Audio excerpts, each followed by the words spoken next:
Welcome everyone to the January 5th Kitty Hawk Town Council meeting. It's 6 o'clock and we'll get started. For those who are able, please stand and join me in a moment of silence followed by the Pledge of Allegiance.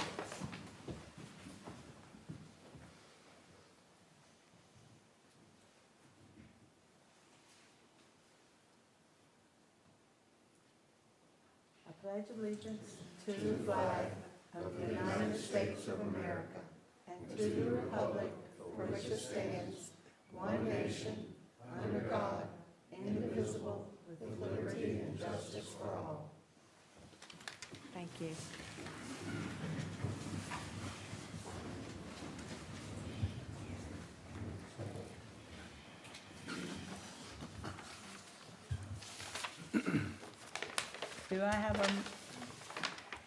Do I have a motion to approve tonight's agenda? So moved. Do I have a second? Second. Okay, thank you, Dylan. Let's see. All in favor? Aye. Madam Clerk, do we have anyone signed up for public comment tonight? Yes, ma'am, we do. And we also have a email that would like, email from a citizen who would like to have this read into the record. Okay. So this email was from Ken Goldsmith and Ashley Goldsmith of 504 First Lake Run. We are full-time residents of Kitty Hawk who own property in Kitty Hawk Woods close to the site of the proposed RV park expansion.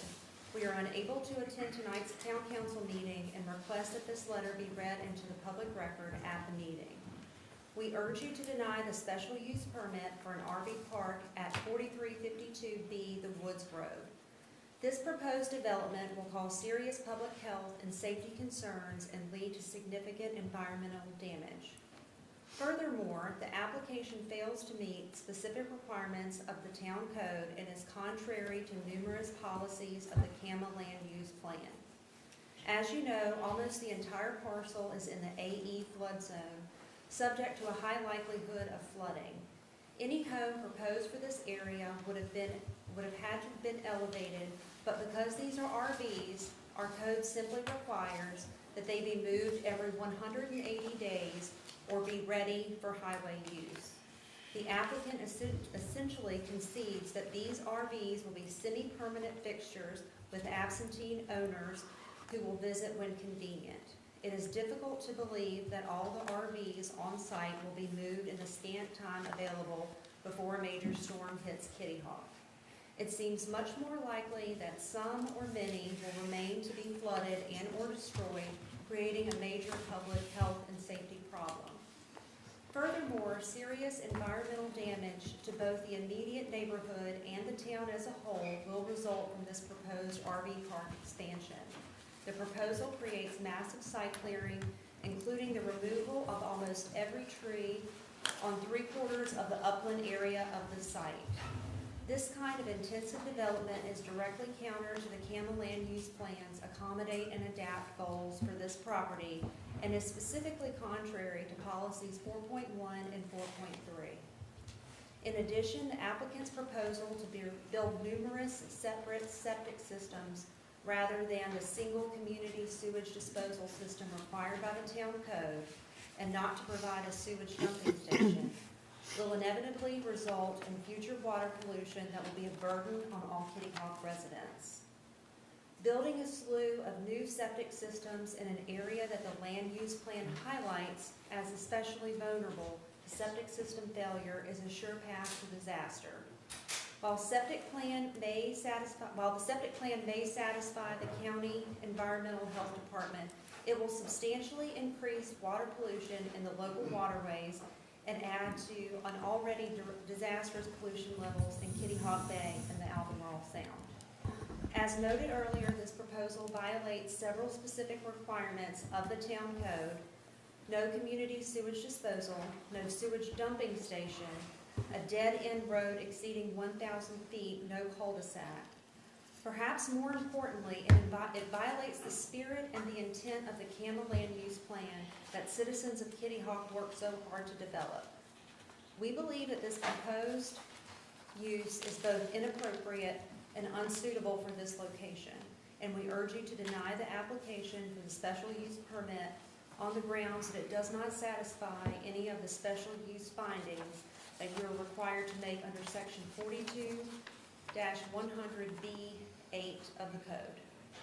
Thank you for the opportunity to express our concerns about this application. We hope that you will deny this special use permit and protect the health, safety, and environmental quality of our community. Ken and Ashley Goldsmith. Thank you. Sorry, do you mind repeating the address of that, please? 504 First Light Run. Thank you. So,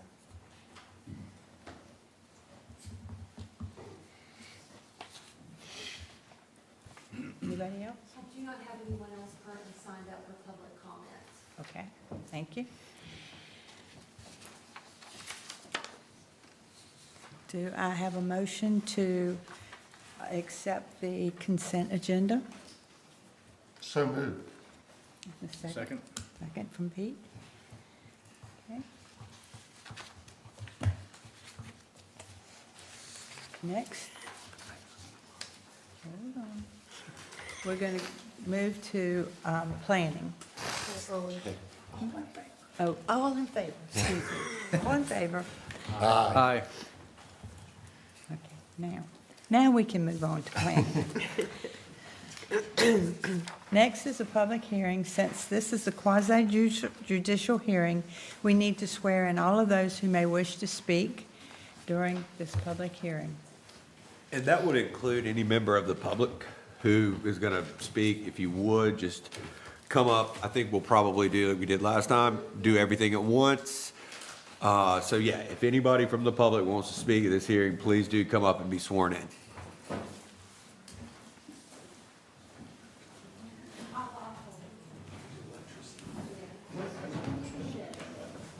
And members of the public too, who wish to speak at during the public hearing, come in and be sworn in as well. Just want to make sure we're clear on that, so everyone has the opportunity. Okay? So raise your right hand. Do you swear that the evidence you shall give in this action shall be the truth, the whole truth, and nothing but the truth, so help you God?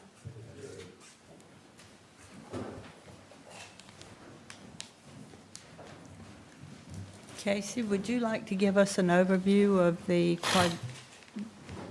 judicial hearing process, please? Absolutely. So, as you said, it's quasi-judicial. So we're dealing with a scenario where you've already seen one formality. It's a little different than a typical public hearing. We've got sworn testimony that's occurring. The evidence, the reason for that is the evidence presented has to be substantial, it has to be material, and it has to be competent. So you guys, like a judge would be in a courtroom, are the deciders of what is substantial, what's material, and what's competent. Just a very brief breakdown. Substantial would be any evidence that you guys tend to feel shows or proves the elements and the requirements, specifications within our code concerning this particular application. In other words, whether or not the evidence presented does satisfy those conditions and specifications. Material would be anything relevant to the subject matter at hand. Competent is usually where we get into the grayest area, and that's where you guys have to make those decisions. I'll give you an example. So we are, again, quasi-judicial. We're stepped up from where we generally would be in a public hearing. So, for example, someone wants to testify as to land value or devaluation of land.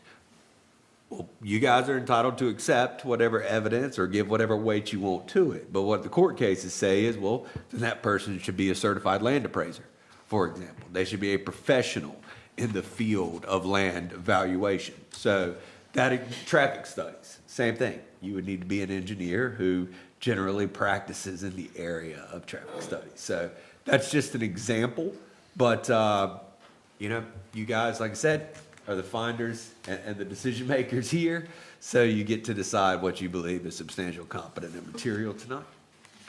Thank you, Casey. Do I have a motion to go into special public hearing? So moved. Second. Okay. All in favor? Aye.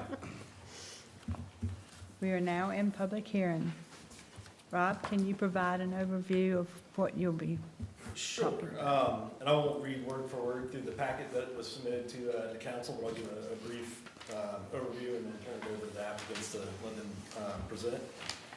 So the proposal, the applicant's requesting an approval of a special use permit to develop an expansion of the existing preserve RV park on their vacant parcel located at 4352B The Woods Road. This is in the BR3 zoning district. RV parks are permitted as a special use permit regulated by the standards of Chapter 42, Division 4 of Town Code.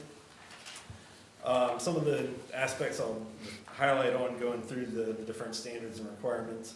42-619.5 requires an approved community sewage disposal system. The applicant has proposed separate septic systems, one for the bathhouse and one for every 2 RV spaces. Dare County Environmental Health has evaluated those sites, and the applicant has provided documentation that it is suitable for what they're proposing. The park standards for the cul-de-sacs and dead-end roads says it shall not exceed 1,000 feet in length, measured from the entrance of the center, measured from the entrance to the center of the turnaround. Any road designed to be permanently closed shall have a turnaround at the closed end with a minimum right-of-way diameter of 80 feet. The new access road, which is shown on the monitor up here, is 675 feet in length, measured from the property boundary.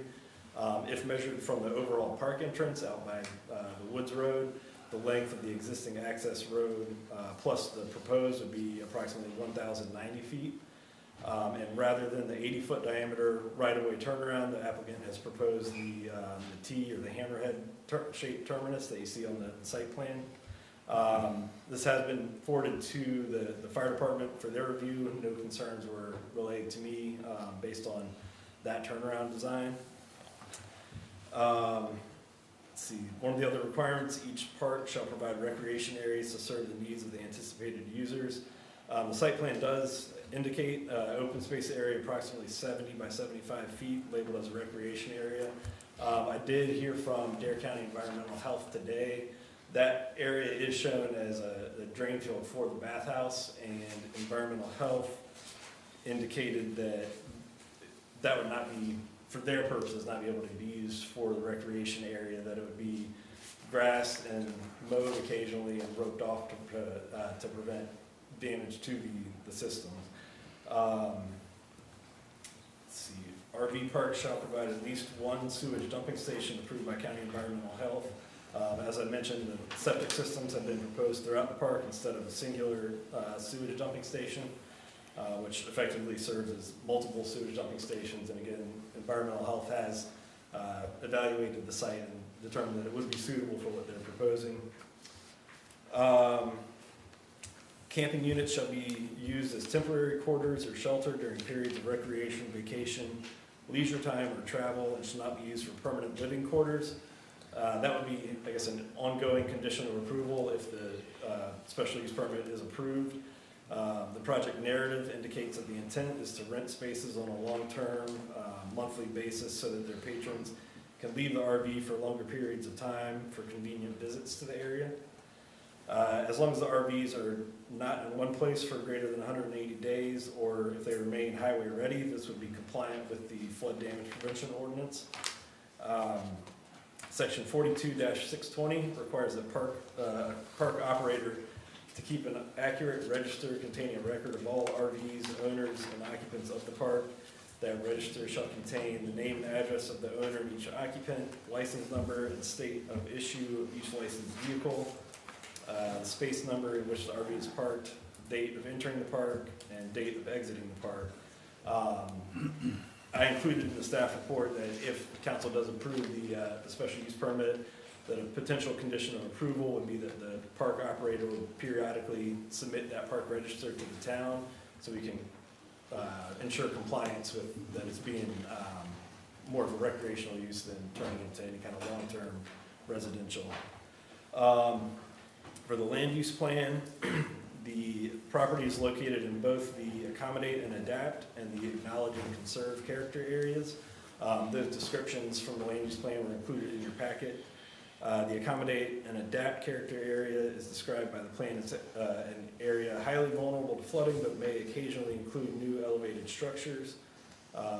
Acknowledge and conserve is described as low-lying areas that are not suitable for development or areas that are susceptible to natural hazards and inundation. And again, those inserts from the land use plan go into a little more detail than just those brief one-liners. Following policies and objectives relevant to this application in the Campbell Land Use Plan. Policy 3.1, manage land use and development to minimize primary and secondary impacts on resources and existing residents through standards for development. Policy 4.1, encourage the preservation of maritime forests, floodplains, marshes, and wetlands through development regulations and land protection initiatives. Policy 4.3, enhance tree cover in the town of Kitty Hawk. 5.1, utilize the future land use map, storm surge maps, flood exposure maps, wetlands assessments, and projected sea level rise and flood vulnerability data when considering rezoning and development requests. And policy 12.1, continue to be a destination for family-oriented tourism. The special use findings, as listed in section 42-100B8 of the zoning ordinance. In order to approve the application, town council must make findings that the proposed special use does not materially endanger the public health or safety, does meet all required conditions and specifications, will not substantially injure the value of adjoining property or be a public nuisance, and will be in harmony with the area in which it's located and be in general conformity with the comprehensive plan. With that, that'll be it for my overview. I can turn it over to the applicants. Thank you. And I'll be on hand if there's any questions for me. Do you guys, yeah, I was gonna say, do you guys first, do you have any questions for Rob? I do. Rob, can you, the definition, just as you were reading, it says common sanitary and laundry facilities. Can you clarify laundry facility? The ordinance doesn't have a specific definition for the laundry facility in there. I guess basic understanding would be an area to wash and dry clothes. Correct. I mean, I looked up the definition, and that is what, it does consist of a wash machine and dryer. Is there anywhere on here that was designed for that? Not that I have seen in the narrative of the plan, and possibly the applicants could speak more to that. Okay, all right, that's it. That actually makes a question for me. Isn't there a certain amount of water per gallons per day for a laundry facility? That would be health department. It may increase the septic needs, but, septic, or the health department, they do all the septic permitting, so, That would be in charge of laundry. yeah, they would have to make all compliant with their standards. Thank you. And Rob, for the public's edification, when you say health department, you're referring to Dare County? Dare County Environmental Health, yeah.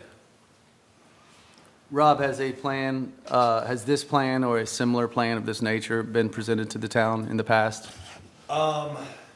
Not this plan. I believe it was about 10 years ago or so. I think I looked at it in September of 2015. There was a plan for a mobile home or manufactured home park in this area. That ended up being denied based on, there's a specific requirement in our ordinance for manufactured home parks that they would not be located in flood-prone areas and be all within the AE flood zone.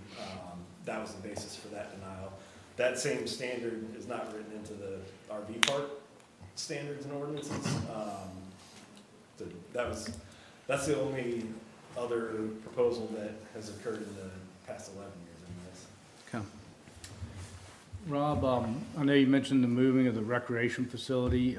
Is there any zoning, town, municipal guidance on what can go on top of a septic field?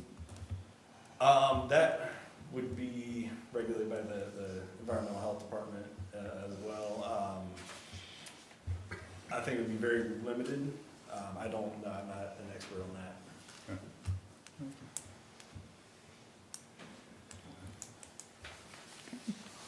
Everybody good? Is there an attorney present for the applicant? I didn't want to sell you short. If you have any questions for Rob, please do. Madam Mayor and members of the council, I'm Bob Cornick from the Bro Law Firm in Chapel Hill. I'm representing the applicant, the developer here. Rob, it's nice to see you in person.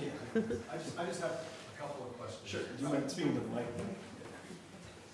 And it's really with respect to the communication you had today with environmental health. Who was it at the environmental health office that you spoke to? It was Josh Coltrane. Josh Coltrane, and had you reached out to him and he called you back, or Yes, I reached out to him based on a question that I had received. who did you receive the question from? Councilman Tillett. Very good. I also want to thank you. I want to make one other comment. There was a letter that was read into the record here today. This is a quasi-judicial hearing. I have no opportunity to cross-examine whoever sent that letter about standing or about any of the other issues or expertise that they may have or may not have. And so I object to that letter being part of the record that you consider for this hearing, because we don't know if it's not substantial, it's not competent, it's not material, there's no ability to cross-examine. So I just want to make sure I get that on the record. So you guys, again, as I said, are the decision makers. I will note a couple things here. The letter was asked to be read into, I think, public comment, not this particular hearing. So there's one issue, as I see it. The other, Mr. Hornick is correct. It's a quasi-judicial proceeding. As I said, we step up in the formalities. If you want to speak, you've got to meet certain requirements, at least as far as what you guys consider to be substantial material competent, but being here is part of the process. So just as with any other witness, they can be cross-examined by Mr. Hornick. Now, he's asking, if I'm not mistaken here, is that you guys essentially disregard what was said. So if that's something you guys want to do, then that is certainly something that's within your discretion. So But that letter should not influence our decision. that is what Mr. Hornick is saying, I yes. realize you can't unring the bell, but I just want to make sure that I have on the record my request that you not consider that as part of your consideration on the application. Okay, thank you. And I, one other last kind of administrative point that I want to make, and it's a little bit delicate, I suppose, but I'm going to ask it anyway. I want to ask the board, you're a council, right? Ask the council. Same thing, council. I represent a bunch of different towns, and there are boards, councils, aldermen, so it gets confusing. But in a quasi-judicial hearing especially, and as elected officials, I want to make sure that we do a conflict check. And that is that no member of the council, none of the elected officials, have any conflict of interest with respect to this application. There's a specific statutory definition of conflict of interest. So with respect to the governing board member shall not vote on any legislative decision regarding the development regulation adopted pursuant to this chapter.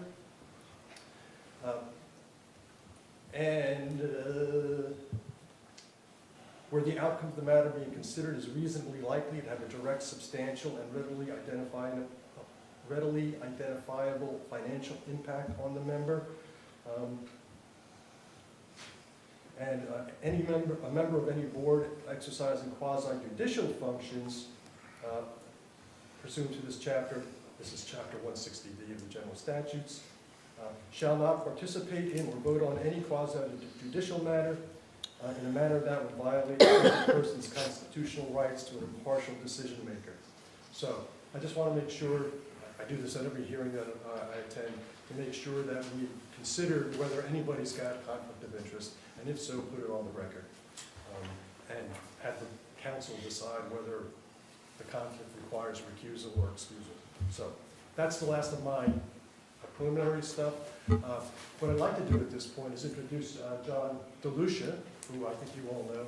And he's Bob, if I may, just real quick, do any of you, council members, feel as though you have a conflict of interest? I think this board would have already recused itself had it had a member that would. Just for the record, as Mr. Hornick said, do is the not. answer I consensus do no? I do not. Denied. Thank you. Perfect. So at this point, I'd like to introduce John DeLucia, who's the design engineer on the project, who can talk to you a little bit about the application, about the plans, about compliance with some of the requirements of the ordinance, et cetera. Happy New Year, everybody. It's nice to be in front of you again. My name is John DeLucia. I'm an engineer. I've been practicing engineering here on the Outer Banks for 40 years now. I'm a citizen of Kitty Hawk, and I've done engineering for y'all on occasion, so we appreciate that. We spent a lot of time early on looking at a feasibility study for this campground. We laid some things out. We talked with the chief of police to see if there was any issues going on back there. I met with Rob several times. We wanted to make sure that we brought a product that was acceptable to the town. We've met the ordinance. Dylan, I'm not sure why Josh would have said that we couldn't have a passive recreational on top of that drain field. I mean, we have the drain fields for the Gay Patrick School under the football field. We have the drain fields for the Episcopal Church in Southern Shores under the playground for the daycare center. So we'll get that worked out. There's other areas on the plan where we could show that we could have other passive recreational uses. We met with the health department. It was felt that the multiple smaller drain fields were more suitable than a large drain field that could fail. And we've also designed the drain fields to accommodate the larger trailers, 240 gallons per RV. The state standards are only 125 gallons per RV. So we've gone up and beyond because we know that the RVs that people are driving today are carrying more than 2 people in actuality. We added extra parking spaces so that there wouldn't be a parking issue on the site. We have preserved over 25% of the land, but we're not touching it. We had all the oak trees and the nice hardwoods located on the property, and we've tried to work around most all of them. We have left a 30-foot buffer along Ash Creek. We have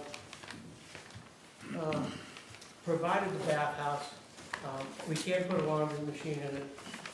Laundry machines, depending on what kind of machine, they can go from, typically what goes in an RV park is not a commercial washing machine. It's typically what we would consider like our residential washing machines. And they are not producing a whole lot of wastewater these days. They're being very efficient because they need it. We have raised the roadway elevations and the pad elevations up to above the base flood elevation.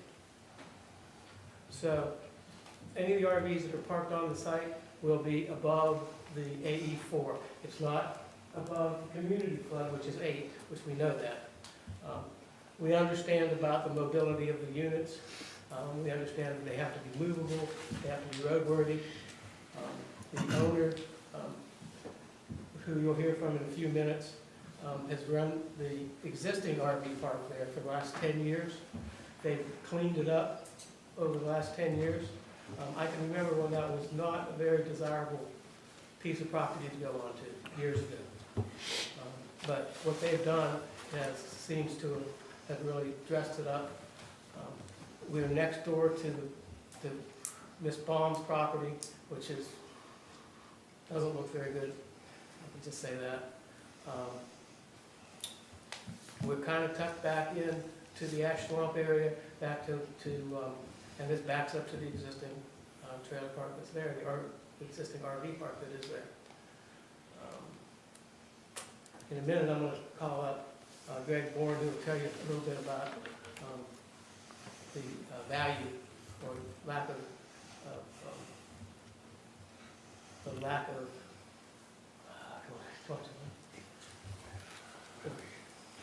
that the proposed plan will not materially endanger or damage the adjacent property owners' values. With that, I'm going to stop and ask any questions. May I ask a question? Yeah. John, when you met with Josh Coltrane, did he indicate to you that this project would be approved by Dare County Environmental Health? We already have permits. You had the permits We from, have permits, we have approved. And the permits for the approval for the soil evaluation. Yeah, the soil evaluation. We've been meeting with Robert Preston on this. understood, so you have soil evaluations, but you don't have a full approval yet, correct? We have the soil evaluations, we have provided these plans to the county. The only thing that they'll need to do is purchase the actual septic permit to install. Right, but the soil samples would indicate if you needed 10 inches of fill, 20 or whatever, right? Yes. Okay. And then my next question would be, why would it not be considered a commercial use on laundry facility if it's a commercial use by right? Or not by right, but by what it is? What I'm saying is we wouldn't be putting in a commercial machine.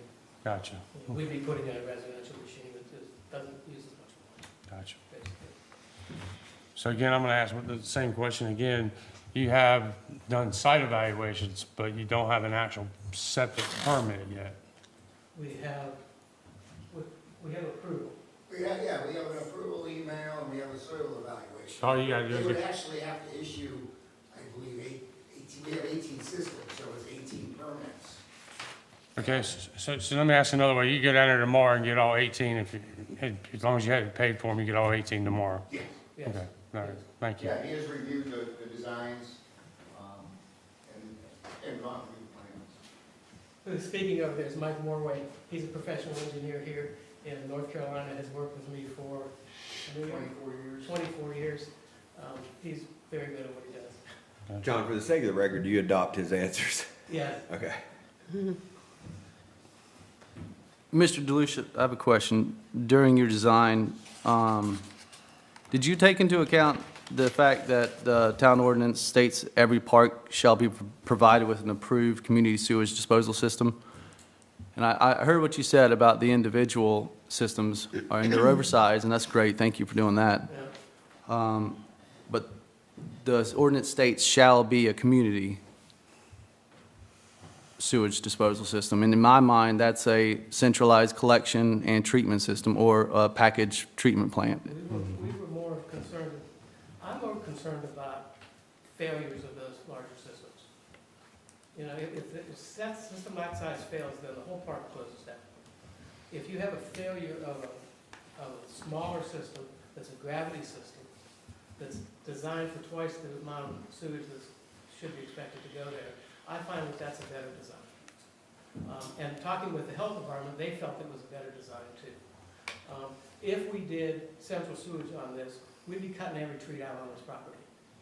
You know, we wouldn't be able to work with them because you know how it is. Mhm. My concern is that there's a spot that, or a handful of spots that end up being the favorite spots, and they're gonna get overusage, and then 5 spots down, you're gonna get an old couple that barely uses any water. In a centralized system, you get equalized flow through that. One's using a bunch, another one's not using that much, and it levels out. Well, and that's I have why- concerns that if it's concentrated with just 2 spots like that, you might get a peak flow but in that's some why of them. That's why we've oversized the system. Mm-hmm. I mean, rather than setting them up for 100, 120 gallons per campsite, we set them up for 240 gallons per campsite. So Mhm. each one of those systems is capable of handling 480 gallons, Mm-hmm. with 2 of them connected to one. It's 240 gallons per day. Yes, per day. So those are 480 gallons per day systems you design. Yes, sir. I have another question, if you don't mind. Sure. During your design, did you notice that the road length, now, the ordinance states it's measured from the park entrance. Well, And- I would ask you where the park entrance is. It's not the Woods Road, or it's not Twyford Street. Okay, so Because you've gotta go what's your across Miss interpretation Baum's- of the entrance? Well, you've got to go across Miss Baum's property. Mm-hmm. I mean, so you would actually start the measurement on the south side of Miss Baum's property that had the little trailers on it right there. And it would be under the 1,000 feet. Now, I understand that, but my concern with that would be if you keep measuring what's new, what's to stop a developer from going 1,000 foot, another 1,000 foot, another 1,000 foot, every single submittal? Before you know it, we've got a mile-long road. and you're only measuring from the new stuff. We don't have any more land to go into that. That was a hypothetical question, not case specific. But, you know, when we look at that, when you look at where you actually enter the park, Mm-hmm, when you pass Miss Ball's trail, okay. okay, that's under 1,000 feet. Because I think you were measuring out to the road. I can pull it on the map, I think I measured from where you're referencing. I think I can pull it, yeah, And the second portion of that requirement is all roads designed to be permanently closed shall have a turnaround at the closed end with a minimum right-of-way diameter of 80 feet, more or less a cul-de-sac. Right. Is there a reason that you went with the hammerhead or the T design? Just because the cul-de-sacs generate a whole lot more runoff and Okay. take up a whole lot more land. And typically a hammerhead is suitable for the fire department to be able to turn around in. How about the garbage disposal trucks or the Well, we have those- RVs trying to turn around at the end? I mean, we're not expecting to see garbage trucks go up past all these campsites. They've got to get into the site, is that correct, to dump the dumpsters? Right. And the way the dumpster pad is oriented, you got to go into the site, turn around and come out, is that correct? But we're not, So you're turning around somewhere. they're gonna turn around the hammerhead. Mm-hmm.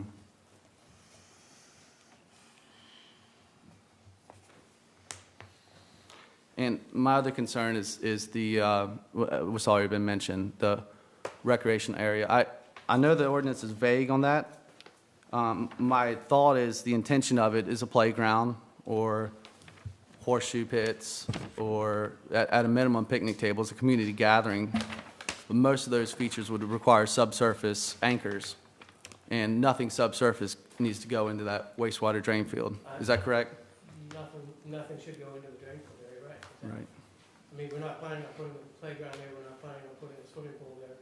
Okay. Yeah, we could put picnic tables on it, we could put Mhm. cornhole boards on it. We could do a little disc golf area Mhm. on it. Like I said, I'm not sure why the health department made that comment, especially knowing that we put the drain field for Cape Hatteras School under the football field. You know, we had anticipated that to pass it. I mean, other things that could be done, I mean, this area, is that up on, can you see that?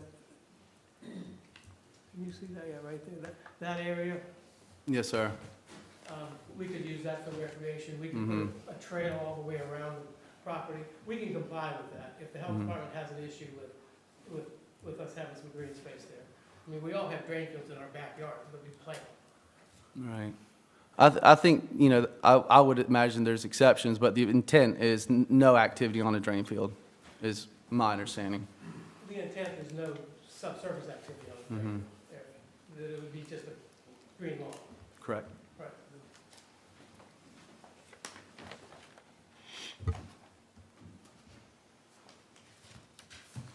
And my last point I just want to make public is the going back to the wastewater system. The ordinance does state an approved community sewage disposal system, approved, meaning that I would prefer to see permits in hand prior to making a decision on that. So why would you want the developer to have to spend for 18 different systems, you know, you're looking at $18,000 and buy permits before you give your approval? That doesn't seem to make sense. I understand it's a risk. I'm just reading the ordinance. That's all I'm doing. That's all the questions I have for right now. I have one, John.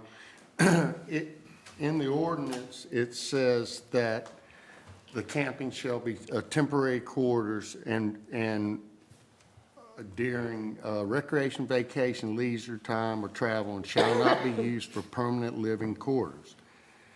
It says temporary, and then the applicant is, the very next sentence says rent spaces on long term. So it seems like to me that the ordinance was to make it so people didn't leave things for a long period of time. So leading up to the next question is, who's gonna be responsible when all of a sudden we have a storm and half of them aren't moved? Who's gonna be when if they do end up in ash swamp? And I was on the board with the big definition of what was what. And I think this is the third time maybe. It might have been when I was on the planning board once before when George Wood and the crowd came years ago. So who's going to be responsible? At that time, we were worried about the stuff washing in. Now, if they're left, we have oils and everything. This is almost, to me, more of environmental risk than we were when we were talking about the campers that basically were towed in on a vehicle and left, where now we're talking about vehicles being left permanently. We're talking about, they have, I'm gonna let Mr. Cashin discuss how they run their business Mhm. and how they do screenings on people and that they rent by the month. Basically, it's a monthly rental that people can stay on there. And I'll let him address that in a few minutes. I think But- he- But that, nowhere in there says you can't stay more than 1 month. Say I come in there monthly, I want to stay for 3 years and not 36 months. I mean, that's permanent. Well, the intention is not to have these as permanent residences. And that's the intention. When you look at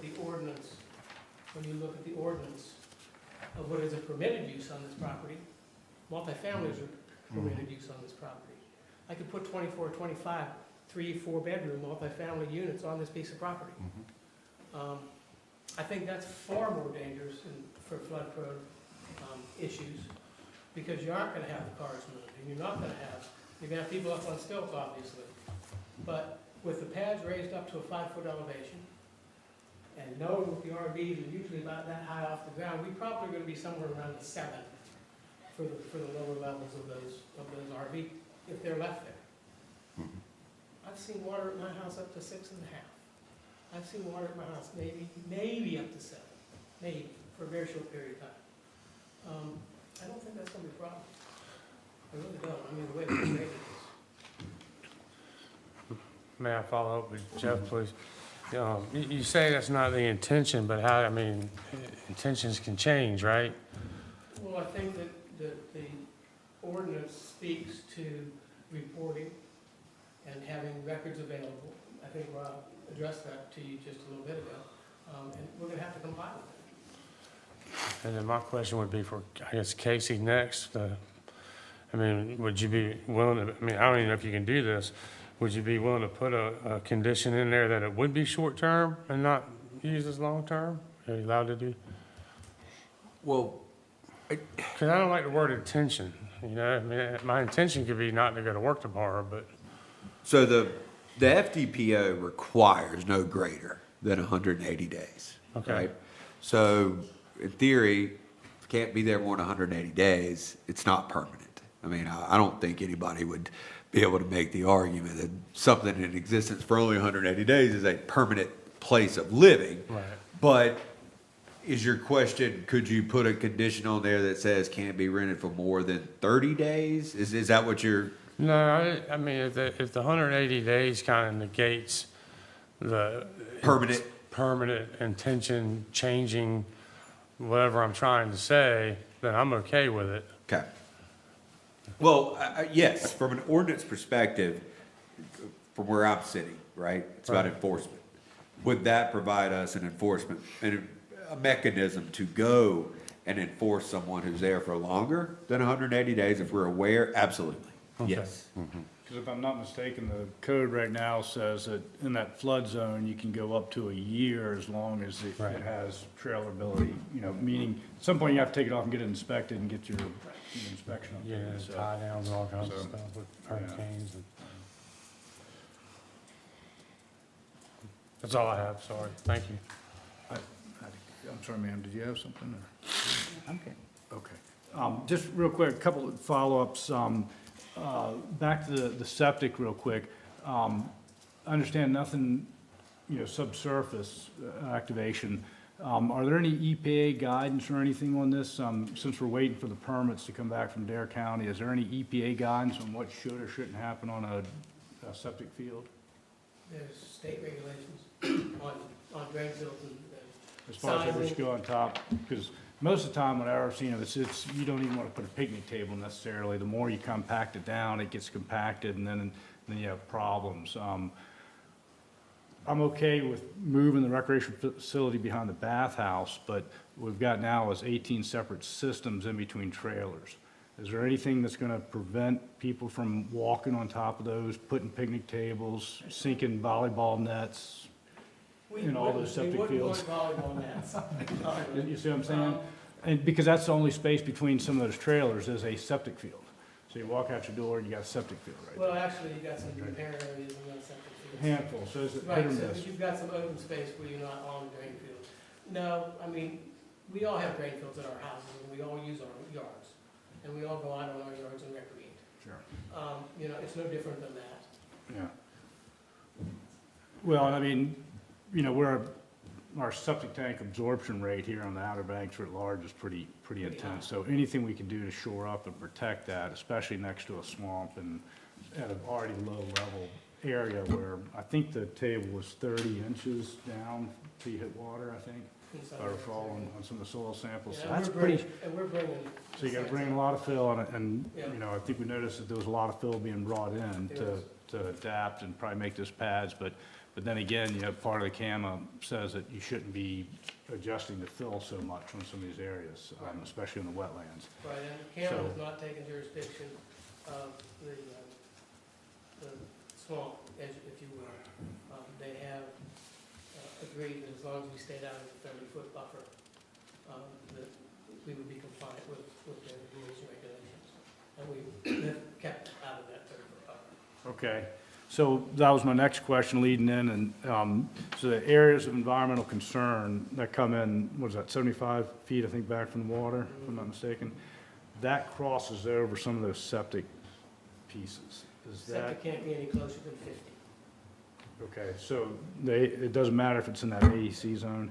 How about on the, road setback of 10 feet? You know, some of them cross over those western lots, the road setback. We initially were told that they were gonna take jurisdiction over the swamp. Then we were told that they were gonna take jurisdiction as public trust waters, not county waters. So the 75-foot setback went away, even though it's still shown on the plan. It has gone away since we've submitted the plan to you. And George Wood is working with us also on compliance with any of the county regulations. Okay, so does that supersede, bless you, our land use But plan, where our land use calls out the AEC lines, as far as septic? our land use plan usually calls out the AC lines based upon what county calls them. Okay. Okay. And then switching gears, we were talking a little bit earlier about the traffic, not having the presentation of the existing RV park, and the entrance shown here. There's only one entrance Right. in and one entrance out. And how many lots are in the existing park? 30? Okay, and so there's no requirement, NCDOT or anything that you're aware of that requires more than one ingress, egress point for safety or anything like that? No. That's all I had, man. I just have one more follow-up too, and on Councilman Tillett's question, and I didn't really hear the whole question, so I apologize. When you were asking about the septic, 18 permits or whatever, and you were speaking about that being expensive to do, Especially if we don't have approval by this council. well, we can approve it, and the health department can deny it, and vice versa. But the health department has already approved the plan that we've given them. So that's where I'm confused by Councilman Tillett's question to you, why spend the money? Are you saying if we don't approve it, why go spend the money on the, Right, exactly. I got Why you. spend $18,000 to buy permits that you can't use? gotcha. And what I was pointing out is our ordinance requires approved, Correct. the way I read it. I mean, I interpret it the same way. Mm-hmm. Well, I mean, and that can be a condition of approval here. Can you I mean, elaborate? We're gonna have permits. Can you elaborate on Mr. Wood's findings? So the 75 AEC is no longer valid? Right. He talked to Ron Rinaldi, who's Okay. the director up there, and he's convinced Ron that it's still public trust water, so we still need to maintain the 30-foot vegetative buffer there. Mhm. But we didn't necessarily need to go. We were prepared to go and do a major permit on this. Right. And I don't know that DCM actually wants to do a major permit on this because of the workload right now. And so George has talked to Ron to, or Mr. Rinaldi to, allow us to just call it public trust waters and to stay out of the AEC and we'll be fine. We wouldn't need a camera permit for this. Stay out of the AEC, Stay out of the 30-foot. 30 foot.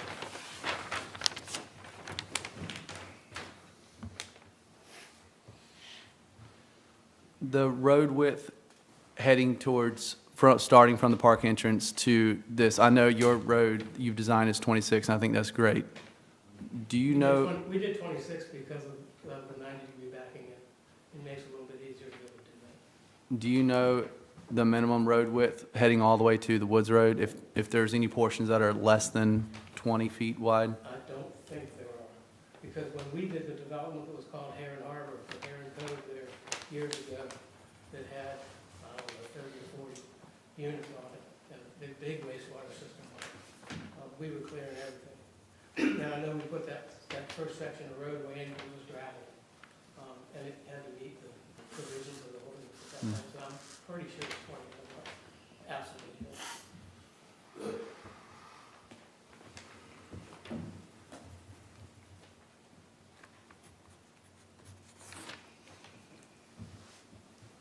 Is that everything from Mr.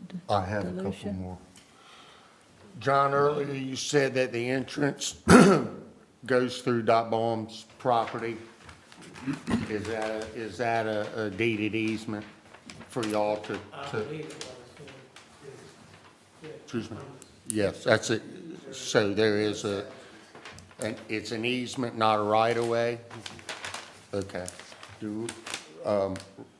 I don't know if I can go back, Rob. I'm just kind of wondering about this much development through an easement, if that, instead of a right-of-way. If this is going through a private piece of property on an easement, instead of, if they have a clear right-of-way, They had road frontage, in other words? the Dot Baum's property goes all the way across their entrance. And I guess I don't know the agreement, but I caught that when you said that when you were measuring, you're not starting, because you said the park starts on Dot's property, so I'm wondering what kind of agreement, or if the town has an ordinance that you can't develop that much through an easement, or it is, I remember when the RV park was going to be put in another area, they said they couldn't do it through an easement by the Judy Rand, and actually at that time, the town took it over as a state street and enabled them to develop that property. But before then, there was a clause that they couldn't develop it because it was going through an easement and not a right-of-way. Now, that I'm not sure, that would be something I would like to ask Rob Casey. actually would probably be a better Okay, then if. receiver of that If question. I maybe should ask it earlier. I didn't catch it until I caught John. I'm not aware of any ordinances that we have that would restrict the amount of development through an easement. The only thing I can think of with a prior, I think the prior ones that you might be talking about might be before I got here, but for subdividing land, you have to have road frontage on a public or private right-of-way, so a subdivision wouldn't allow like an easement to go through to access it. That's the only scenario I can think of. That looks mighty. And typically, Jeff, as long as the easement's wide enough to accommodate the minimum size roadway section, which the roadway's already there. I wouldn't see that that would be an issue. And I'm not aware of Sorry. anything either. Go ahead. Well, I don't know. Sometimes there's gentlemen agreements and deeded ease, and that, and yeah, okay.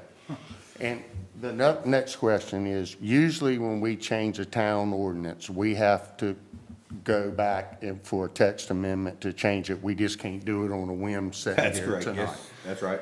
And it seems like to me that I've heard some things here that Dylan has brought up that our code says that they have to have these other. We have a code that that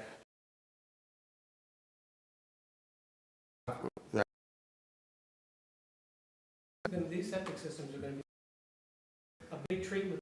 We level all the trees on the property in order to put it in. We try to fit in little. I think that it's still, in my opinion.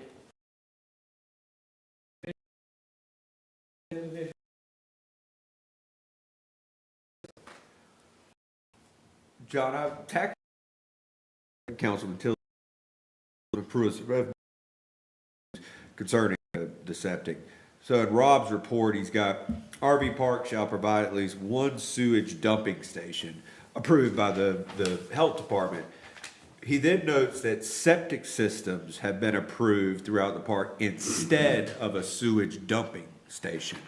Now, he notes that it's effectively the same, but what's the difference in a sewage dumping system, which is required by this code, and a septic system? We wouldn't necessarily have to put in any septic systems on this site at all. I mean, most of the trailers have holding tanks. When they come in, they dump them. When they leave, they dump them. What we have found, and what the state has found, is a lot of times those dumping stations are more toxic, if you will, than the individual stations, because people are holding up, and then dumping it. We have 18, effectively, we have 18 dumping stations for the people that are gonna be using the RV park. And then we have a drain field for the bathhouse, which is a conventional LPT system. And a typical sewage, I've been to a few RV parks, not too many. I've taken road trips to football games with my friends. We don't really know what we're doing, but we've hooked up when we got to the RV park. As far as the dumping station, I think, is concerned, would that just be a spot where you would, a single location where many RVs would pull up, dump their sewage, and then? Any RV. Or any RV. Is that the difference between what you're saying are these individual septic systems versus a prototypical sewage dumping station? People that come to this RV park will be able to hook up their RVs, and we're looking at RVs that are bigger RVs, if you will. They won't need to have holding tanks. They won't need to have the chemical treatment that you have to put in the holding tanks to keep them smelling good and things like that, to keep them sanitary. We won't have that potential for additional pollution into the groundwater. Having a pump, I mean, we could eliminate all of those septic systems and have one pump station in there and a huge drain field. That's really not the right way to do this. And that's what I was getting at. That would be, this one system would be the sewage dumping station. Yeah. Okay. That's what I was trying to figure out, the difference in the two. So in this case, the septic provides a better long-term I think, rental. I mean, So I they don't think have to every few days get up and move their I think RV to it's- dump and then come back, and I've yeah, been to I a few think it RV parks provides- too. It provides myself. more Yeah. of a buffer, and you have a smaller flow going into multiple areas rather than a larger flow. I mean, if we had to put a central system on there and put a wastewater treatment plant on there, we would be loading this at not 1 gallon per minute, but we would be loading it at 3 or 4 gallons per square foot or whatever. Because typically when you treat it higher, you don't have to put as big a drain field in. So, I mean, I think that with the health department and my conversation early on, they preferred the individual systems. They asked if we would go to 240 gallons per site rather than 120 gallons, which we agreed to do. And with two RVs on each system, if a system does have a problem, it doesn't put the whole park out of operation. If it does have a problem, it's easy to fix because it's a gravity system.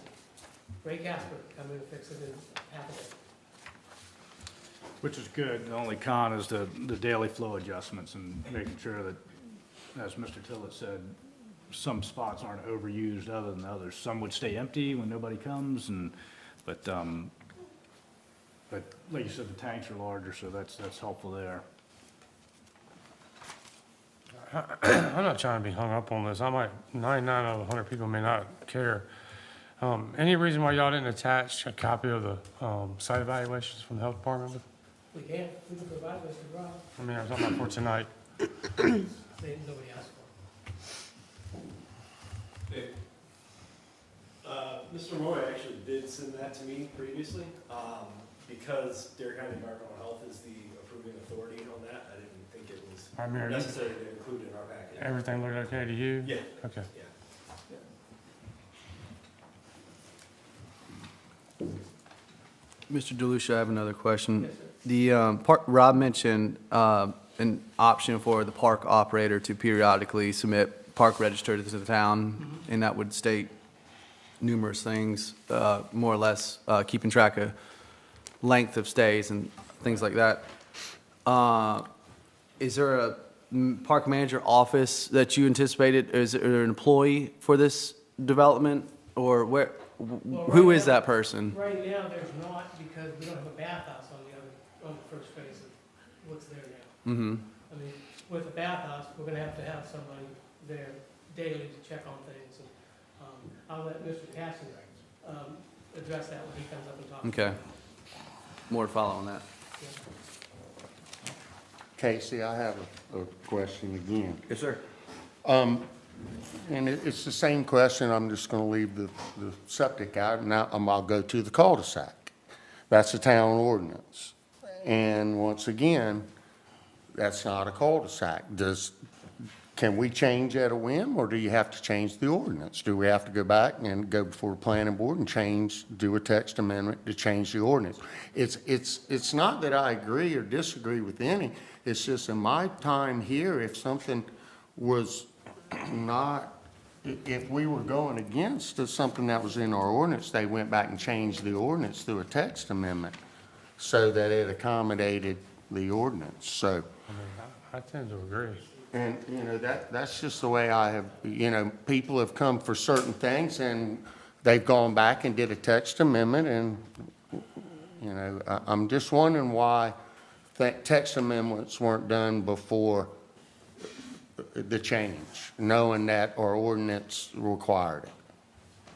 And so I've got turnaround is what I'm reading here, at least in Rob's report. If you want to elaborate, because you wrote this, you did note that rather than the 80-foot diameter right-of-way turnaround, there's a T-shaped terminus. So is it that a cul-de-sac is required, or what's the differentiation you were making there, Rob? So the language in the ordinance says, cul-de-sacs or dead-end roads shall not exceed 1,000 feet in length, measured from the entrance to the center of the turnaround.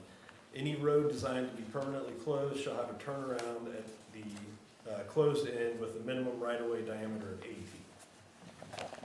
Right, and then, so what's when you stated rather than an 80-foot diameter right-of-way turnaround, well, do you see any deviation, if you will, based on this site plan from what our ordinance requires? I guess that's my question. I guess the way that it reads, I mean, an 80-foot diameter turnaround. If it's over 1,000 feet. Yeah, so any road designed to be permanently closed, no road shall exceed 1,000 feet. Any road designed to be permanently closed shall have a turnaround at the closed end. So I think, at that, I mean, it reads to me that 80-foot diameter cul-de-sac turnaround, I guess it's up to council if the intent of the ordinance is being met with that. So then is it your testimony that they do not meet, however, the 80-foot diameter right-of-way turnaround requirement? Well, and I won't even say requirement because I don't want to influence. But the language within the ordinance says 80-foot right-of-way turnaround. Is that met based on this site plan? It's not a road, it's a driveway. I mean, the way it reads to me, that would not be an 80-foot diameter turnaround. I mean, theoretically, we could make an 80-foot diameter by going down into that area to the east. of the road there. There's enough room there to put one, but I just don't see any reason why to do that. You But have to John, give we up have to go by spots. the ordinance, John. It's not a matter of if we see a need. I agree with a lot of what you're saying, but our ordinance don't. And in order for me to make a decision, the ordinances have to be changed. I have to go by the rules here. I can't just because somebody says they think it's a better idea. We have ordinances that we have to go by right now and procedures to change them if they're not, you know. Okay, we'll put an 80-foot radius, diameter radius up there, bring it back to you. You're going to have to give up 2 spots. You're going to have to give up spots. Maybe, maybe not. Maybe not. I think this area that we talked about, maybe right here, if I took this roadway and looped it around here, I think I could get probably 80 feet in there. And I think I probably could get it, but we're gonna be adding more pavement to it. If that's what we wanna do, make it a condition that we put an 80-foot radius there, and we'll come ahead with it. If we lose a spot, we lose a spot. Or is it easier to go for a text amendment? You see what I'm saying? I'm not picking the way you go. I'm just saying I'm left with a decision here that leaves me in a predicament that I have to approve something that I understand. is not in our code, and that's difficult for me to do, whether I like it or not. Well, and I need to add to that, because then we're setting the tone for something else down the road if we don't follow the ordinance. Right? I've just never changed an ordinance without going through a text amendment, that's all. Well, let me put a cul-de-sac on the end of that road there, and then we'll be done with it. And then we would have to go to the definition of the septic to see if that's also, you consider the separate ones I think the separate a ones are part of the community? community system. And that would, I'm not sure who would decide that. Maybe we would have to have an engineer for the town decide that. It's just the ordinances that I'm having a problem with. They seem to be not complying. That's all I have. I have a question for Casey. In light of what he just said, I mean, if he says he can add something to it, I mean, we're not really following procedure of a text amendment though, right? Are we allowed to say that's okay or not? So that's a good question. So first and foremost, I will note to Councilman Pruitt's comments here that one of the requirements obviously is that all of the specifications and conditions of our ordinance be met. If there weren't shalls in front of all of these particular items, whether they're better or a better way to do it, a more modern way to do it, I wouldn't have as much heartburn. Not because of this particular project. Every special use permit is site specific. We're not setting a precedent. That's as to what could or could not be approved as far as RV parks in the future.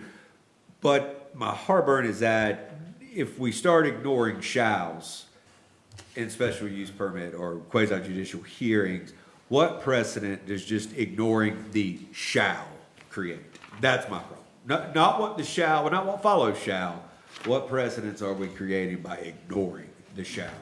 So that is my issue with. Now, can you guys make as a condition, Rob, if you don't mind, real quick, this is more for you. If this council were to make as a condition, just for example, this turnaround issue, the 80-foot diameter turnaround, and they make a condition that that be shown on the, because there still has to be a commercial site plan, is that correct? Correct, yep. And you have to approve that, and then does that come back to council? A larger change like that would probably be, rather than a condition of approval, I would say probably table it until they can show that, and then make Okay. a decision after. And that's why I wanted you, that's why I wanted you up here. So that answers, Councilman Hines' question, which is instead of just saying, here it's approved with this condition, you're saying you, as the town's planner, would prefer a tabling mechanism Or and then have it shown on a plan? Right, have the condition of approval and then bring it back to verify that those conditions are being met. So, okay, so kind of a hybrid, if you will, like, in other words, here's what we want to see. We're not gonna make a formal decision on approval tonight, but if you meet these conditions, bring us a plan back. Well, so tabling with conditions. Got it, okay. Point of Does order. that answer your question, David? Yes, sir, it does. Councilman Hines? In a judicial hearing, are you allowed to introduce new evidence? What do you? So if you were to make adjustments and bring it back, is that considered new Yeah, evidence? well, but it would be fine, because you guys make the decision to obey the hearing, A-B-E-Y, not O-B-E-Y, so, yes. Well, and I don't want to look like Right, yeah. I don't want to look like I'm for or against anything, but I'm following what Councilman Tillett's concerns are, Councilman Pruitt's concerns are. Mine have been answered, so, for the most part. And like I said, just to Councilman Pruitt's initial points here, my biggest issue is the shalls, and ignoring that, and just saying approve as is, if we've had our planner say, well, it actually doesn't meet what the ordinance says. If it were to be tabled tonight, would they have to go back to the planning board, or can they just come right back? No, it could come back. So, laws now changed on that, so special use permits, planning board actually, you don't even have to have planning board review of it. Right. Okay, now we do, but the bottom line is, the recommendations that are made by the planning board, they actually can't be considered by you guys as a rationale for approval or denial.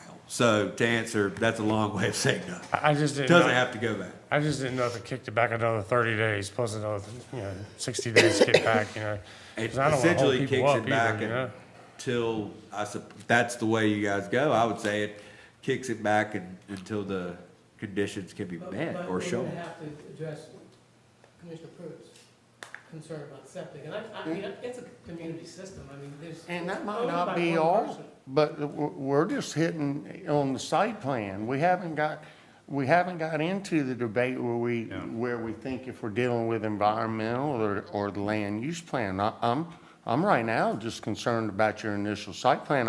I'd hate for y'all to table this and then come back and do all these little changes to the ordinance and still, by some reason that, you feel confident that everything's kosher, and then come in just because we said the cul-de-sac don't meet. There might be other factors that other council members consider in the land use plan. They might not think that even though the county or whoever's giving you the permits for each septic tank, there might be somebody on here that doesn't like that thinks they'd rather have the bigger system. So even though you might can adjust everything, I'm not sure, that tabling is the right method. That's just me. I think that. And just to make sure, so Councilman Pruitt, are you saying that if this were tabled, if conditions that meet all of the shalls within the ordinance were placed on this, if when it came back, council decided that, okay, well, actually, we don't believe that the intent and spirit of the ordinance is met by having this single dumping station, and that may be a reason for denial? Is that what? Well, even though you And might, the reason, well, I mean. and I'll say why I asked that, because if it meets the ordinance, we can't say it goes against the spirit and intent of the land use plan.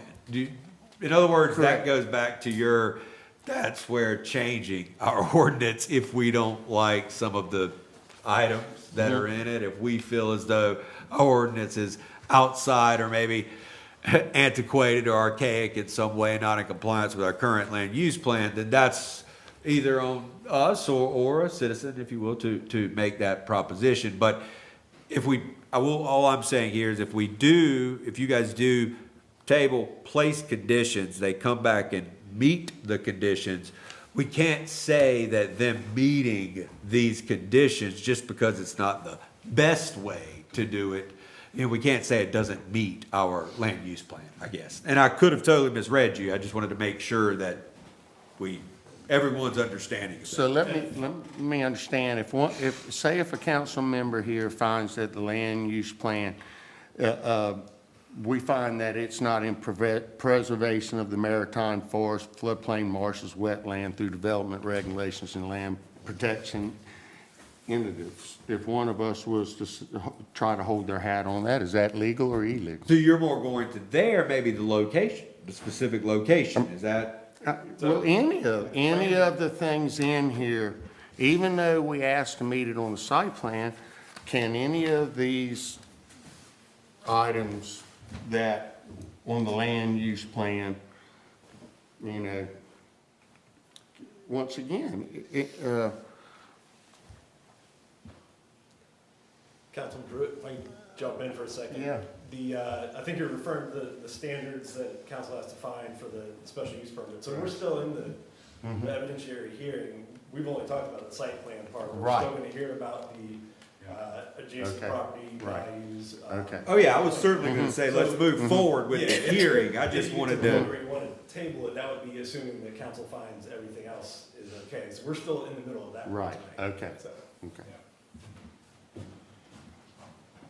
And what would you prefer? Oh, No, no, no, I was just trying to clear it up. No, Clear I mean, up it's not if what I prefer. It would be what the ordinance, what they prefer. Well, if, but Not what I'm just saying me. is, if we could put an 80-foot cul-de-sac there, then that problem. You would meet goes the away. ordinance. But the community septic systems, I mean, I contend that they're all owned by the same entity. So it is a community septic system.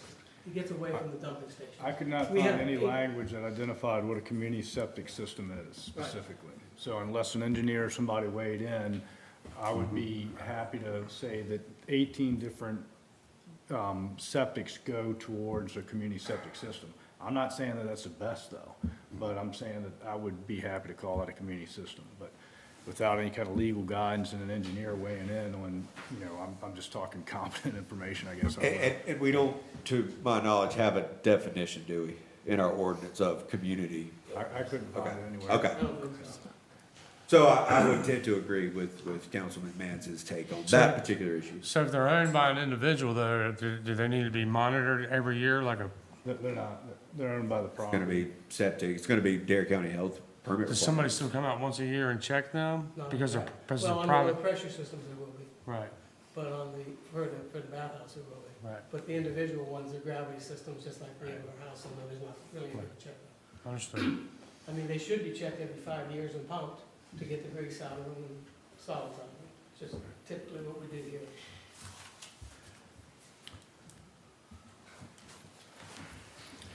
I have one other question. Where does the, I couldn't quite find it, where does the 2-foot sea level line meet this property? For the 50-year, with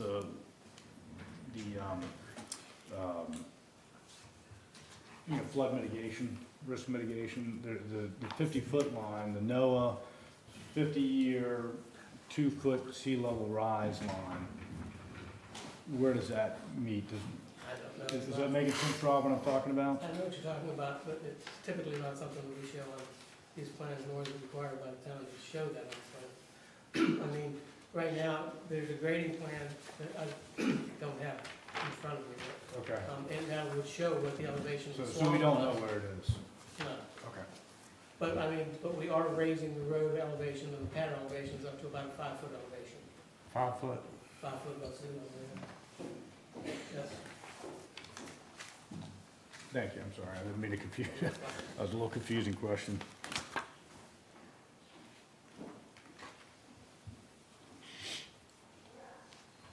Anything else from council? As of this witness?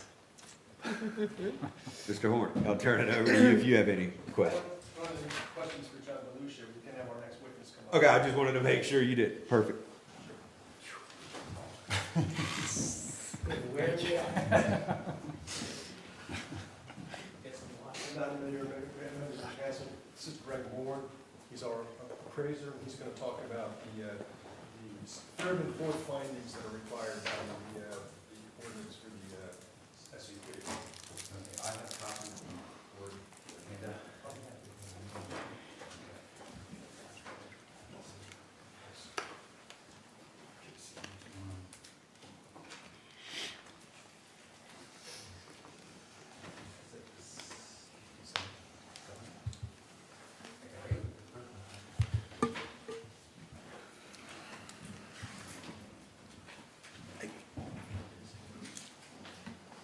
Thanks, sir.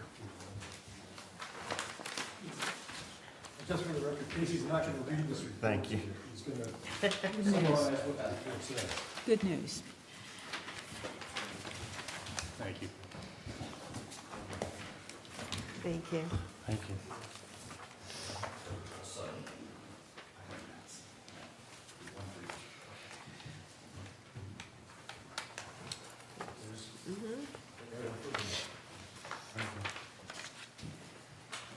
Thank you.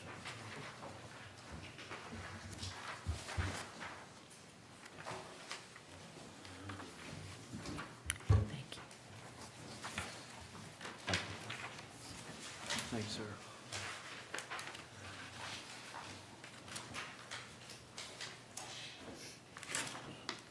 Hi, my name is Greg Bourne. I live at 4893 The Woods Road in Kitty Hawk. I'm a professional appraiser. I've appraised on the Outer Banks for 40 years.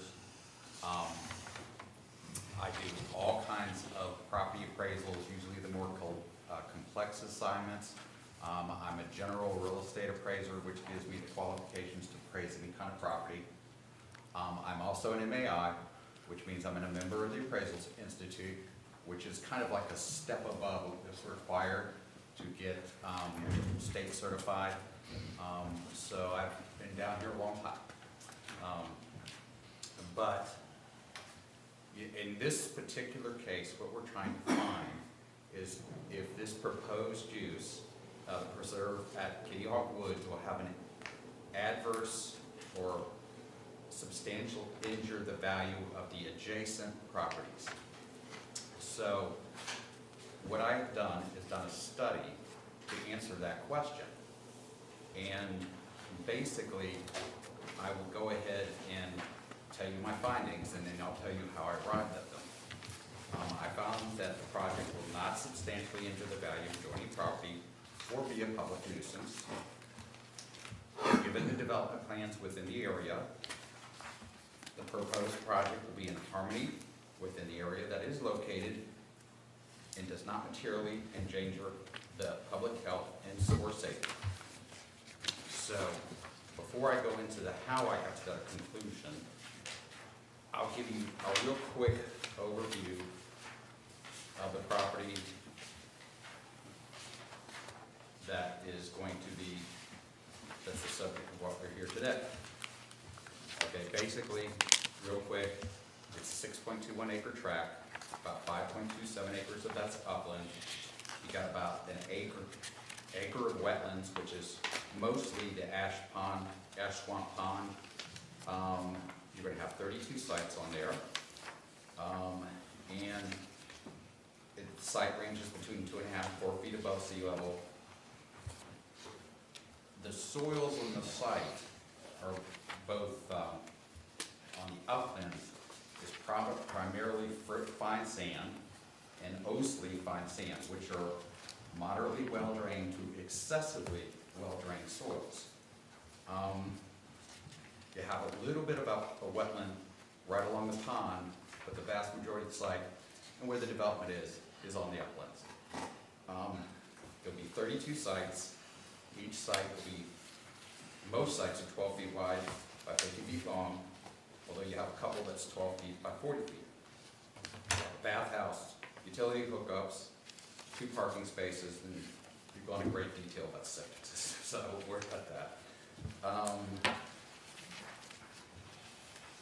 The map I've given you kind of shows, and it's basically an enlarged one from page 11, because when you put something in a report, you got to just shrink it pretty far, pretty small, so it fits. So basically, what you have on the property, the surrounding properties, the adjacent properties, to the east, you have the existing park, which also goes to the north, to the south and east further down, you have basically 5 parcels. 4 of them are single-family dwellings. 1 of them's a vacant lot. And then across the pond to the west, you have a house on a very large parcel. It's about 9.7 acres. So basically, those are the properties, most of those houses, especially the ones at the end of Old Schoolhouse Lane, are older properties on larger lots. Some of them are manufactured housing, you have some warehouses. In fact, the one across the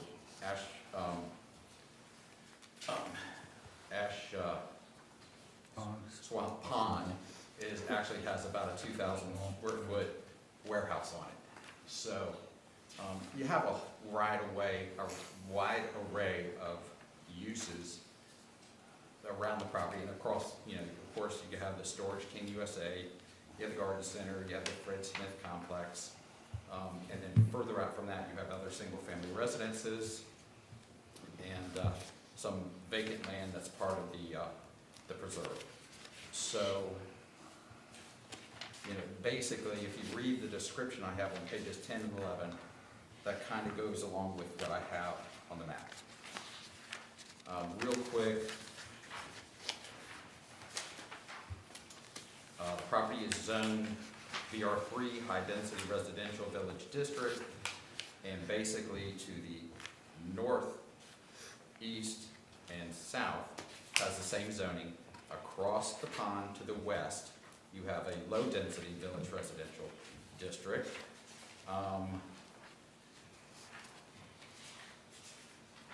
We've already gone over what the zoning will allow, and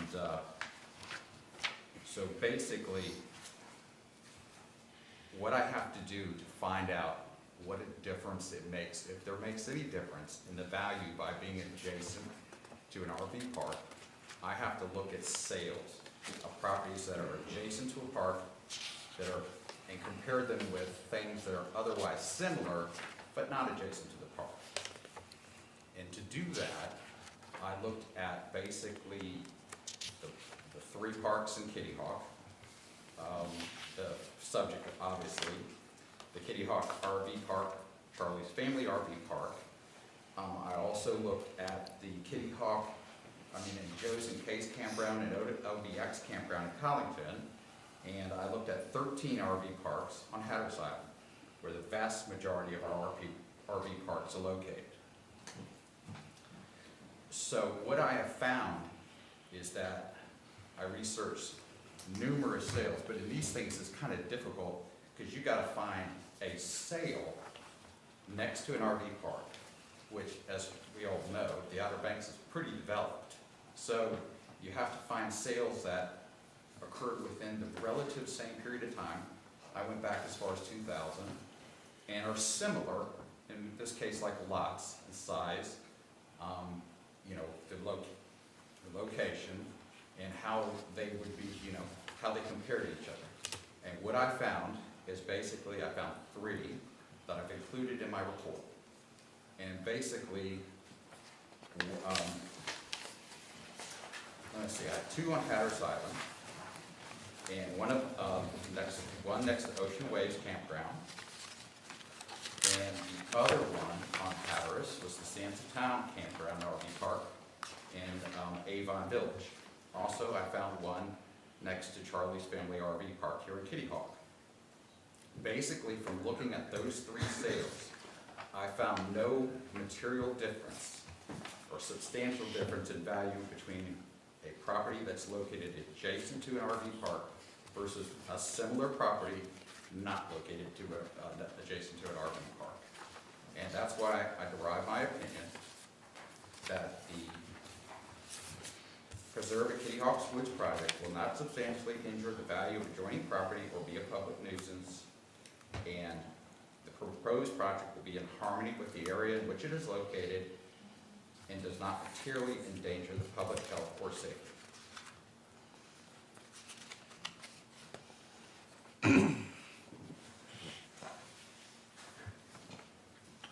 Okay, I'll start. Question? When you say in harmony, Yes. explain the definition of what you're talking about in harmony. What's in harmony? The proposed project is obviously in harmony, similar to what surrounds it. Obviously, it's adjacent to a The existing But not properties harmony with nature. You're talking about in harmony with with surrounding uses, surrounding, like, the existing, portion of the facility. okay. But just buildings specifically, your definition of harmony doesn't mean it's fitting in with the actual area that it's in. You're just saying it's got similar than buildings around it? Right, Or, it's, yes. when you look in harmony, what you're looking at is, what is if you go back and just look like, from a drone or something down the side of the picture, you just look around what's around it. You have an existing park. You have single-family dwellings. You have mobile home, manufactured homes on lots.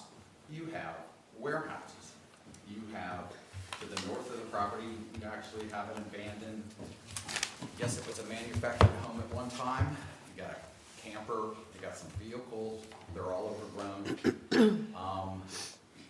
This proposal and the expansion, in my opinion, is in harmony with those uses that surround it. The uses. Yes, sir. Okay, but you're not saying in an environmental standard at all. You have, your expertise is just, right now, you're just saying that it won't endanger the value of the property next door. Yes, sir. Yes, So the harmony, I'm not really sure, and it's highlighted, it kind of, in harmony, they're all different. I mean, there's not a mobile home park next to it. And like I said, I don't see what harm.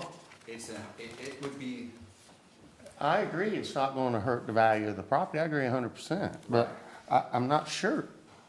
I'm kind of confused about the harmony issue of whether you're saying this whole project fits on this piece of property, or are you here to tell me that it's not going to hurt the value of the I'm here to adjacent? tell you it's not going to be hurt the value. Okay. And basically, in that regard, it's in harmony.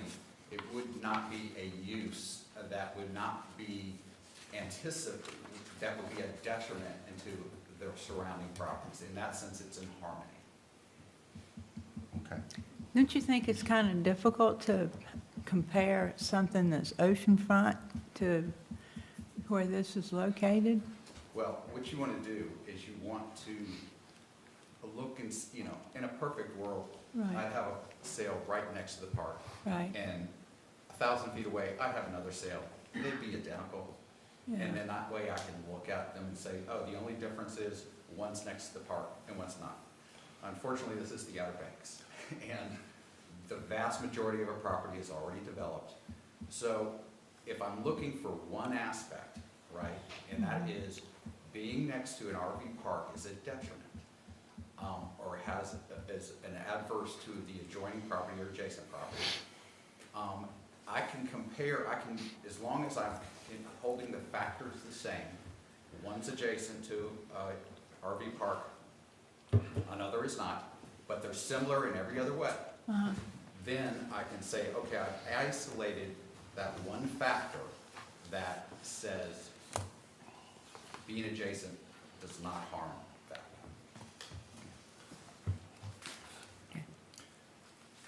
No, so I'm gonna jump in there. On page 4, where you do your general assumptions and limiting conditions, Yes, sir. 23-year licensed real estate broker, yada, yada, yada. I get your extraordinary assumptions and assumptions that you have to make, right? Right. However, I'm gonna back off number 1, but on number 8, you say it is assumed that all applicable zoning and use regulation restrictions have been complied with unless a nonconformity has been stated, defined, and considered in the appraisal report. Wouldn't that kind of tie back into Councilman Pruitt's concerns on the road and everything else?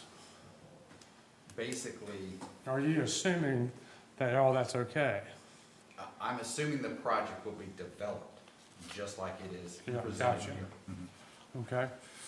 And also under number 9, It is assumed that all the required licenses, certificates of occupancy, consents, or other legislative or administrative authority from any local, state, or national government or private entity or organization have been or can be obtained or renewed for any use on which the value estimate contained in this report is based.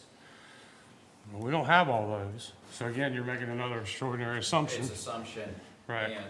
And this is, these are standard, limited conditions. Correct. This is not an appraisal, like I'm appraising one piece of property, and I'm valuing it. Yeah, but you're still gonna. I'm using appraisal methods I to understand. answer a question. And so, you basically, my assumption is developed just like it is shown up there. Right. And, You're here for flow and harmony, and it's not gonna, Exactly. I understand. exactly. So, based on that comment, I'm gonna back off number 11, where there was no survey was made for you for the appraisal. Because if you're putting a value to something, not that you have to have a survey to give value, but you can't just rely on tax records either. Right, I mean, obviously, we have something that's here that's. Correct, much but greater you're stating right than- here under number 11, page 4, that no survey was made especially for this appraisal. Right. That's your statement.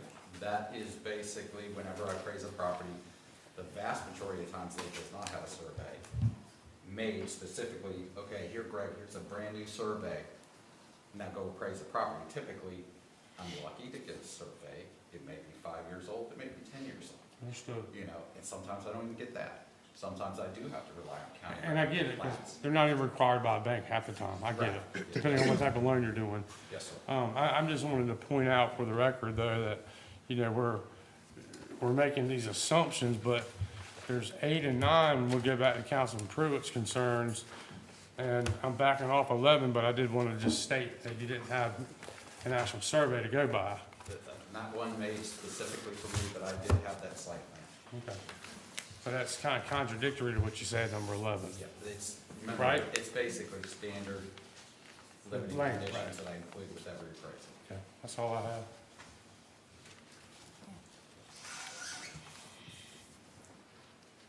Any other questions? I think I just have one. It's a little bit of a question, but kind of a point too. Along with Councilman Pruitt's questioning of harmony, it looks like you indicate in there that the comprehensive plan, it's in general conformity with the comprehensive plan and does not materially endanger the public health or safety.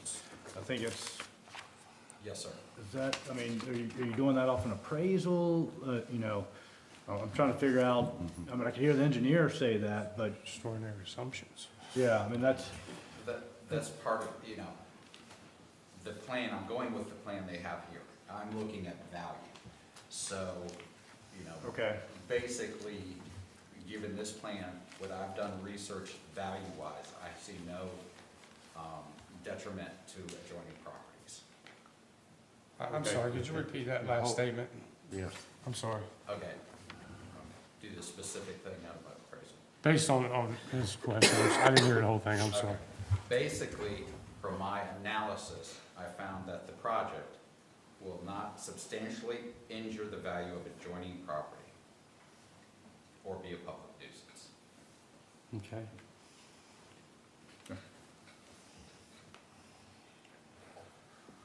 I thought I heard you put the word value to something and, If I did, it was misspoken. okay, fair enough. So I just bring that out there, since this is an official record.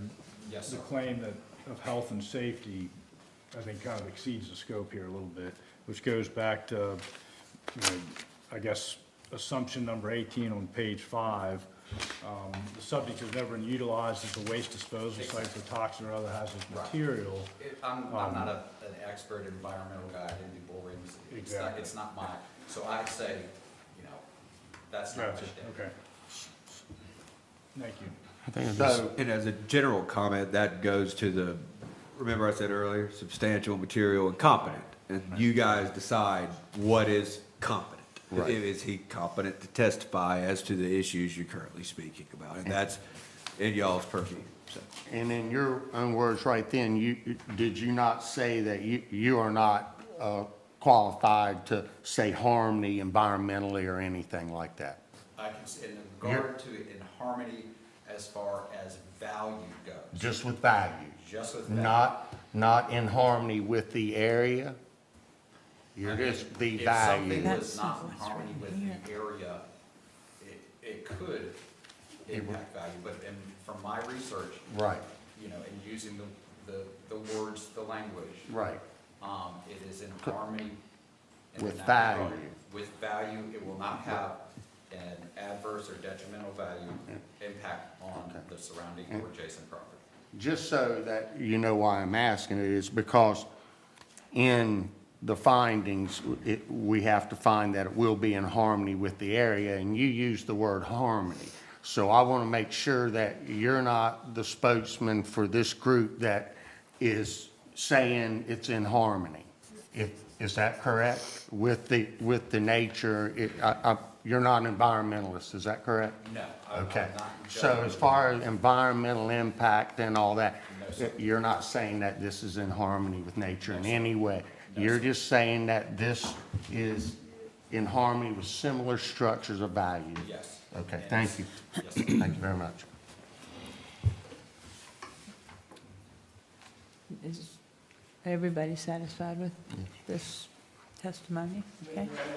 Yes. I was gonna ask if the applicant had any questions. Greg, this gets to the harmony issue.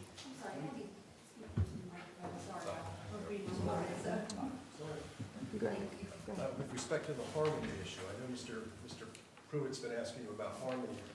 When you talked about harmony, did you consider like the other uses in the area, the trees, the environment?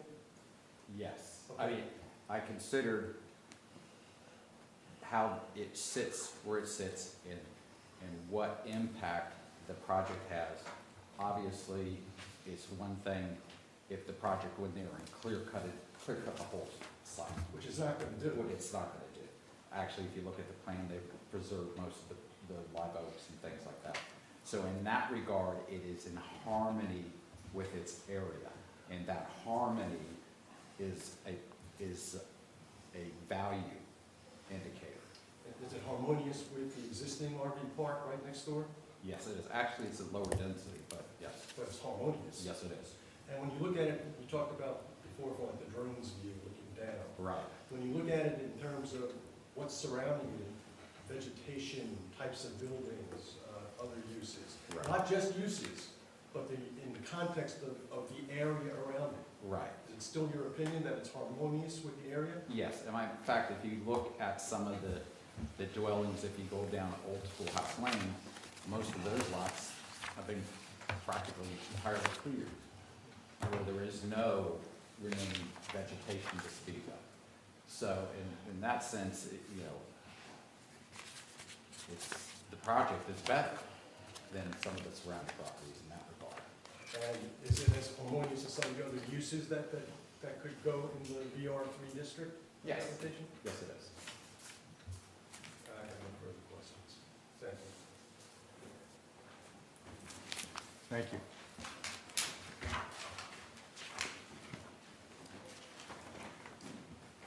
And I think last but not least necessarily with our presentation, we've got Chris Cashin, who's one of the principals of the entity that owns the property. So he's going to talk to you about the project and some of the other issues we can talk about. Good evening. Good evening. My name's Chris Cashin. I'm one of the owners of the Preserve Park in Kitty Hawk. I've owned it for about 10 years. I actually owned it after the last, I was not part of the request for the Bundle Home Park earlier. I guess that preceded my ownership. But I wanted to just tell you a little bit about what we tried to do with the property and what we would like to do with this adjacent property.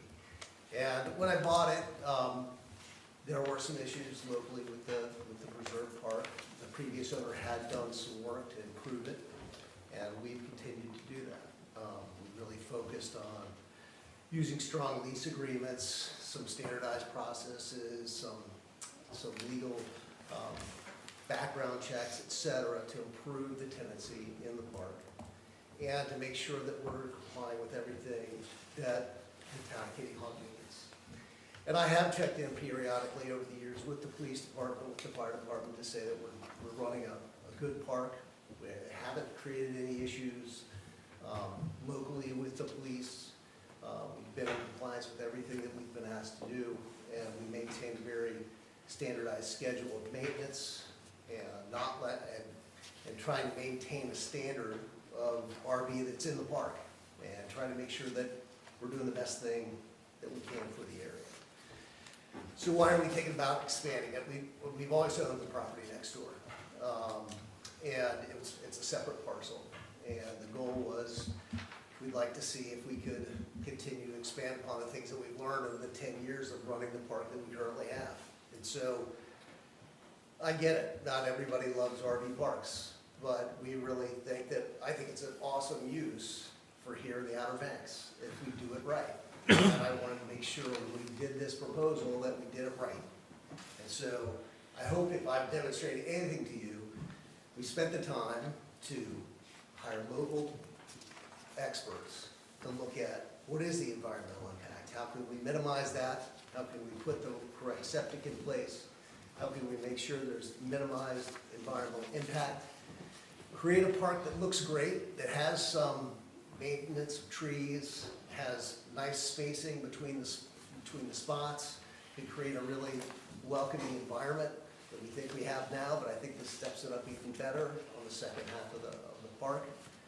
I think that we've really been intentional with how can we design something that would look good and work with some of the limitations you have in terms of how low-lying the area is and what can we do and what else could we put there. As far as some other things I've heard that come up, I mean, obviously RV parks were a text amendment that was made, I believe, a few years ago. We were in VR3, but RV parks actually weren't allowed in VR3, but that was changed a few years ago. You know, reserve right now is a grandfathered use.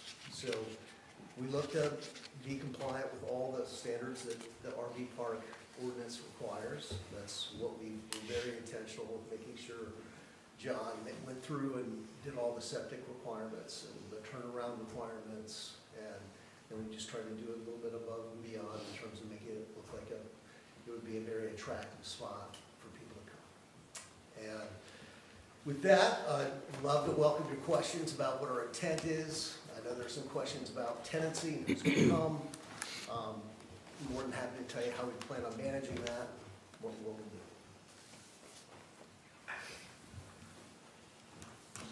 Do you have a manager? We do. You do? His name's Nick Martini. He's managed the park for both the previous owner and myself. Does he stay in a camper? He is. He's a local resident. Do you have a storm plan for your, We do. You When do? there is a storm coming, we do put out, we can't make people leave. We Wait a minute now. request so, that they leave. so if that camper, if the RV's there and a hurricane's coming and they're in Mississippi, and you call and say, hey, you need to move your camper out of here, your RV out, and they say, man, I can't make personally it. haven't had that experience. But how about if, I know, well, I look at the All I worst. can speak to is what my experience I look at the worst. Everybody knows me. I look at disaster, I so. know that of the tenants that aren't there, the ones that I know of Mm-hmm. are ones that live within an hour of the spot, and they do come and move. But you don't have a limit on where they, okay, say 10 of them aren't from here. What would you do if we had a hurricane coming? What would your plan do to get these vehicles out of this low-lying area before they end up in ash swamp? Is there nothing you can do? They're private and you can't ask them to leave or have a tow truck? We do ask them to leave. Well, how about if they don't? I suppose if that's something that would be a requirement, is that a requirement within the ordinance that we remove? And if they don't, they can be towed? That's certainly something that could be part. A lot of the questions I think you guys ask could be managed through a lease agreement, and that lease agreement could include that provision, that if you're required to remove, or the park will have it removed for you, in the case of storm evacuation. Well, I have concerns, and this room's full of people with concerns about what's gonna happen if it floods. I think most of the people here are worried more about where is the wastewater going, where are these vehicles, who's gonna make sure that they're not left there? The reason that when we did the RV park, one of the reasons that they didn't really wanna do it is because we were gonna have to be above the flood level, where this isn't. So that way, if they didn't come, their RVs, their campers were gonna be where they weren't flooded. Where this, I don't see how, especially if you only allowed these people short-term, like if I go to a campground and I pay by the night. Right. Just like I do when I go camping. I love camping, and I have nothing against RV parks. But most of the ones I've been to, you go there, a lot of them don't have septic. You hold it, and then as you're leaving, you go to the dump spot and go. That way you don't stay, because you'd have to keep going back and forth. This seems like you're gonna hook up, you're gonna stay, and a monthly rental can turn into yearly and yearly and yearly. And what you just said is you really have no way of making them leave if they don't want to go. Well, and that jumps back into what I was saying earlier. So if it's 180 days, right, you can pull out for one day and go back in and your 180 days starts, right?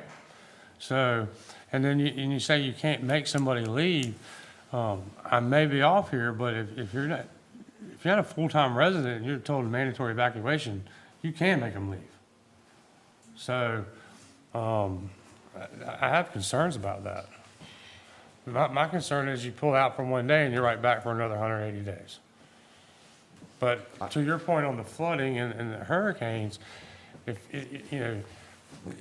you're in Mississippi, it's not a tornado, it doesn't just show up overnight. You've got time to get here and get your stuff out of here, right? So. I can only speak to the experience I've had managing the park for 10 years. Right. Is that we do send out evacuation messages. It is not current policy to make them leave. We haven't done that. If you're saying that's a condition of now managing RV parks, I don't believe that's, I don't know if it's a condition, it's a concern. Yeah. I don't know if I have the legal ability to do that as the lease is written, but I think you can put whatever you want in your own lease. Right. And that certainly could be something that would be. And again, for me, it's more of a safety concern, not a condition so much. Yeah, I'm not against RV parks. I sit on the county planning board since 2015. We've approved plenty of them. Right. I'm not opposed to it. This is different than anyone I've ever seen before. Can I ask you in what way? Everything we've discussed tonight.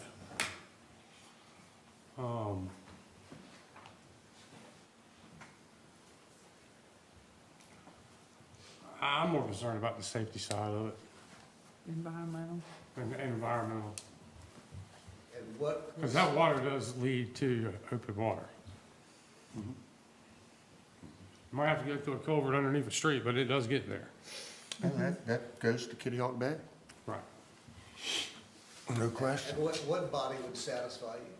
I'm sorry? And whose opinion would satisfy you?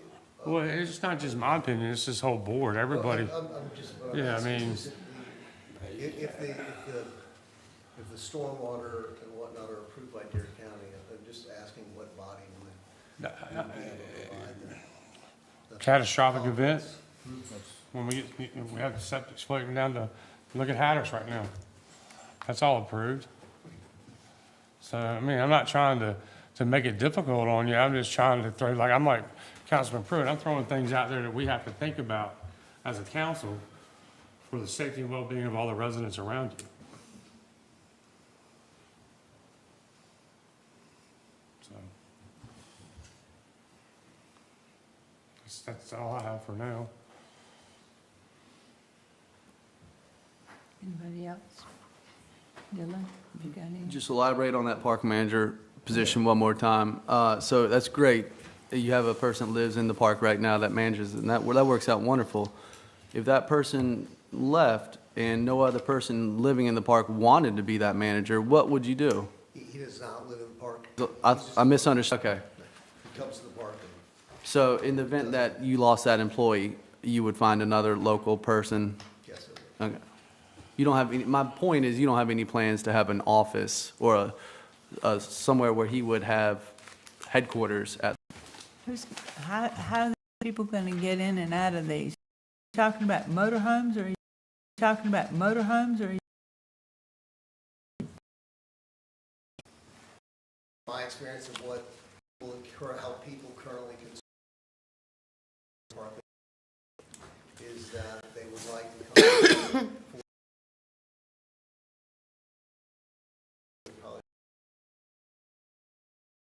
They only do half of it, rate a month, but I think that's how we would approach it. This has little to do with your subdivision, but I have concerns about Woods Road traffic. I've been caught in that Woods Road traffic on weekends, and you cannot get out of it until you get to the end. I don't know how you were going to evacuate, or I don't know how you're going to manage that without somebody on site. When you've got somebody checking in and checking out, and everybody doesn't drive them well. So, and are they back in or drive in sites? They're back in sites, and that's why we created the wider berth, so that they could do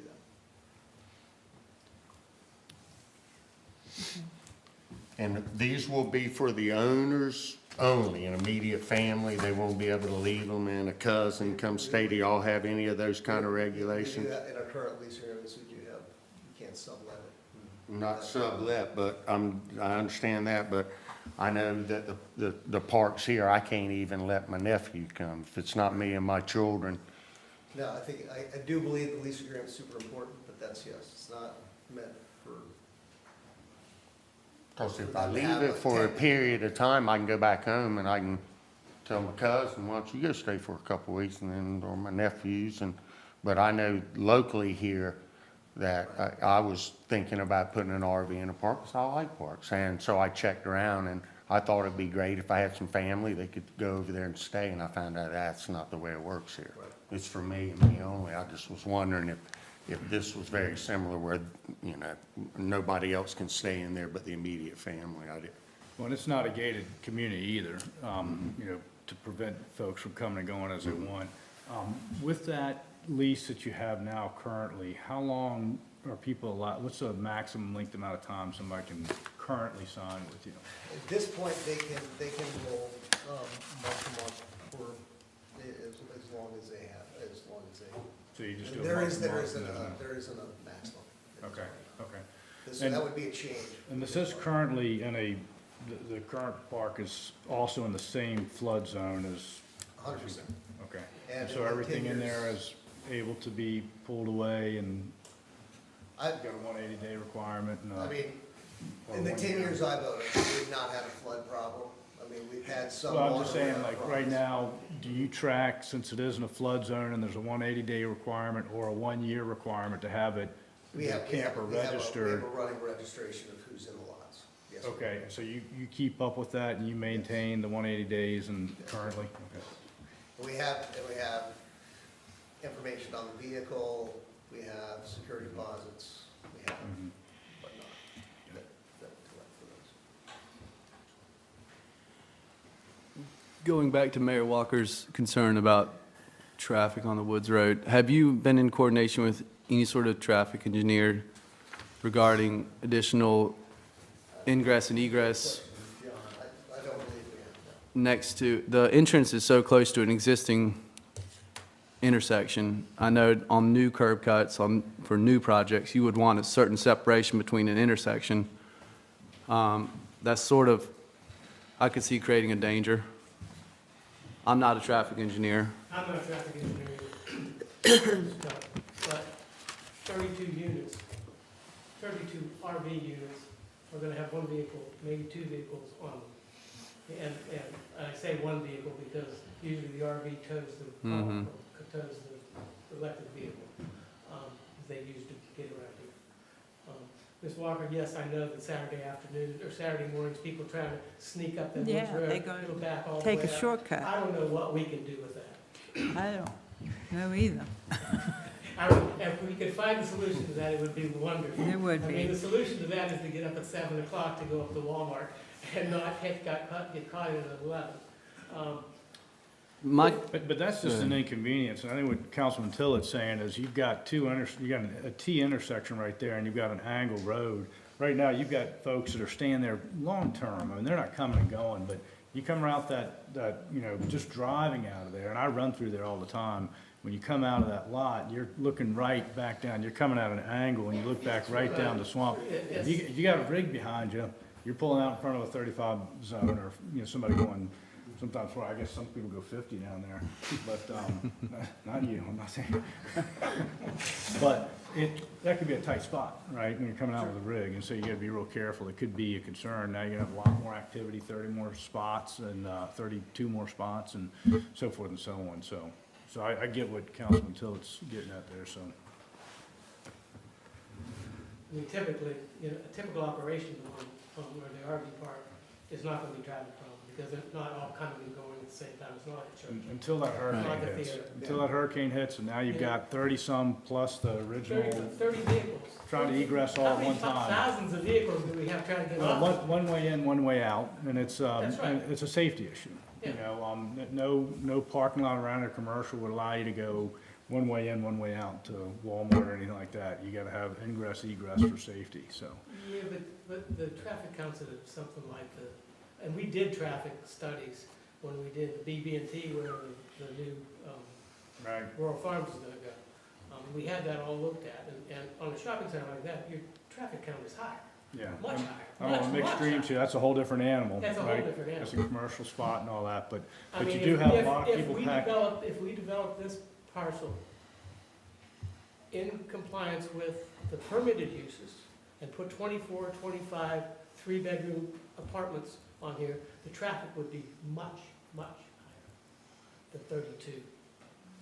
Possibly, but not big rigs behind them, that sort of thing. So, again, concern being an emergency, storm hitting, whatever, you're trying to egress everybody at one time, and it could be, problematic, because everybody's trying to back out, and as Mayor Walker said, having somebody direct and that sort of thing, it goes back to the owner, making sure there's a traffic cop out there directing traffic, because that could become a real big mess, and people could get trapped back there.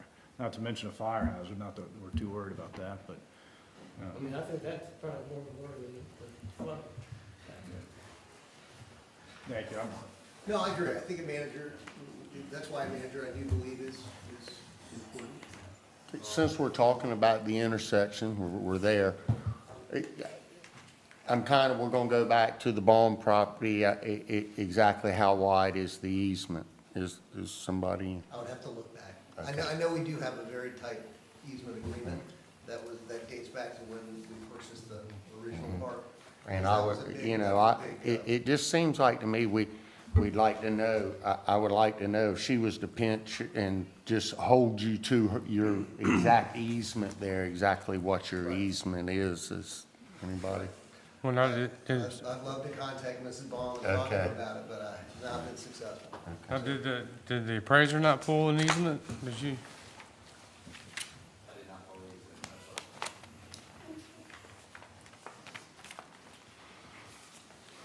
That goes back to them assumptions, right? Assuming they're all there.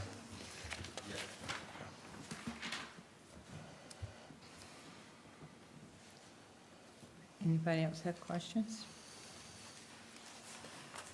One last question. Do you have a recreational facility right now at your current property? Do you have a place that people are already using? We just have extra space. There's extra space where some of the dumpsters are, and it's just. Is that at the end of that one road you come in back on the water, that kind of green area?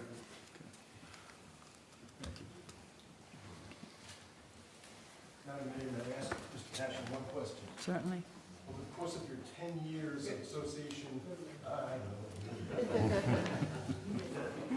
over the course of your 10 years of association with the preserve as it is now, how many accidents or incidents have you experienced at the intersection of the driveway with the Woods Road? I know of none, but I can't guarantee that none have happened. So I'm not familiar with any. And your current long-term residents that are there. Right. No further questions. I'm good if you, y'all good? Good? Thank you very much. Okay, Thank you. Thank you.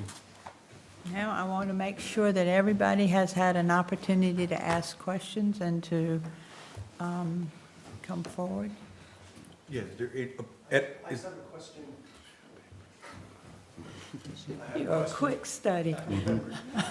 We'll have an opportunity to kind of sum up after the public or whoever else Yes. has spoken. Okay, I just wanted to. Absolutely. I don't know what the Yes. order of events is here, so after everyone's done, I'll have a few comments. this is their hearing, so I want to hear from them, too.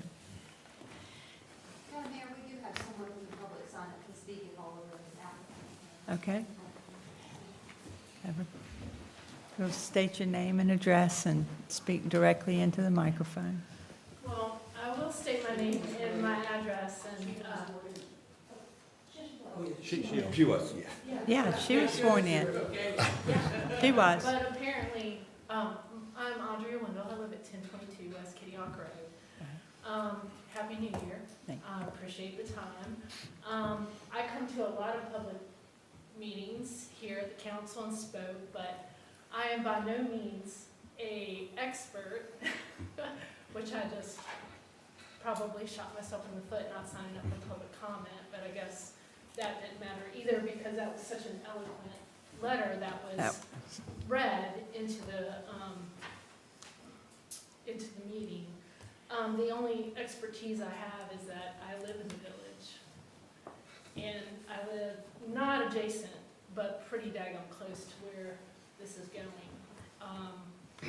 And you guys have done great tonight with all these valid concerns that people that live in the village have on this expansive project. And traffic is a huge concern. Charlotte, thank you for bringing that to the attention of being locked in on a Saturday.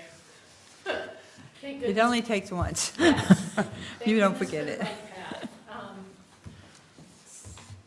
So yes, that is a huge concern, and although in the 10 years that you have owned that, I don't believe there are a lot of large recreational vehicles coming in and out of that driveway that dump right into an intersection onto the continuation of the walking path.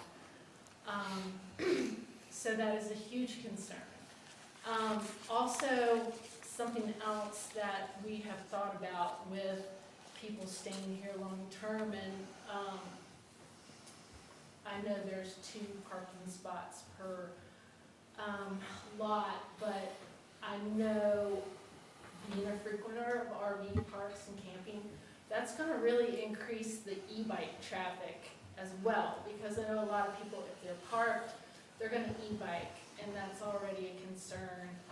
And there's been a lot of issues and accidents with that. And so in a shared community, and maybe, you know, people not exactly sure where they're going, that can be another huge concern. But once again, not being an expert, but knowing what the land use plan is for the town of Kitty Hawk, in my humble opinion and not expertise, I believe that it doesn't fit in. It's not conducive to the village, and maybe some people might say that it's a case of not in my backyard, but that person probably has the luxury of not worrying about this going in their backyard. So, with that being said, I also know that in the past, there have been applications for special use permits, and it has been said from the council that the town of Kitty Hawk has taken a lot of time and money to create a wonderful land use plan. So it's hard to see things get changed when there is a clear vision for the town of Kitty Hawk and how the residents want the land used. Maybe, you know, if an RV park is there, maybe it's not so dense, maybe it looks different. But the way it is going to impact the community of the village, and before 10 years ago, there was a huge storm. It was 14 years ago. My daughter was just born, and we left. And it was a scary, horrible storm, which we've been very lucky that we haven't had anyone like that. But chances are we probably will. So, all those flooding issues that council are bringing up are very valid concerns. And also, I would just like to say, as a resident of the village, that nobody has chosen to make their life here because they wanted this in their backyard. They want respite. Thank you. Anybody else? I didn't come up front because I wasn't planning on saying anything, but there's an issue that I've heard briefly touched on. I'd like to hear a little bit more about. Casey, can, What was he'd have to be sworn in. The issue, he'd like more Oh, information. he wants to be heard about. Yes. I just want to ask a question. Okay, yeah, okay, I understand. Needs to be sworn Please in. be, yep, yep, I was gonna Yes, say, he please has to swear be him in. sworn in.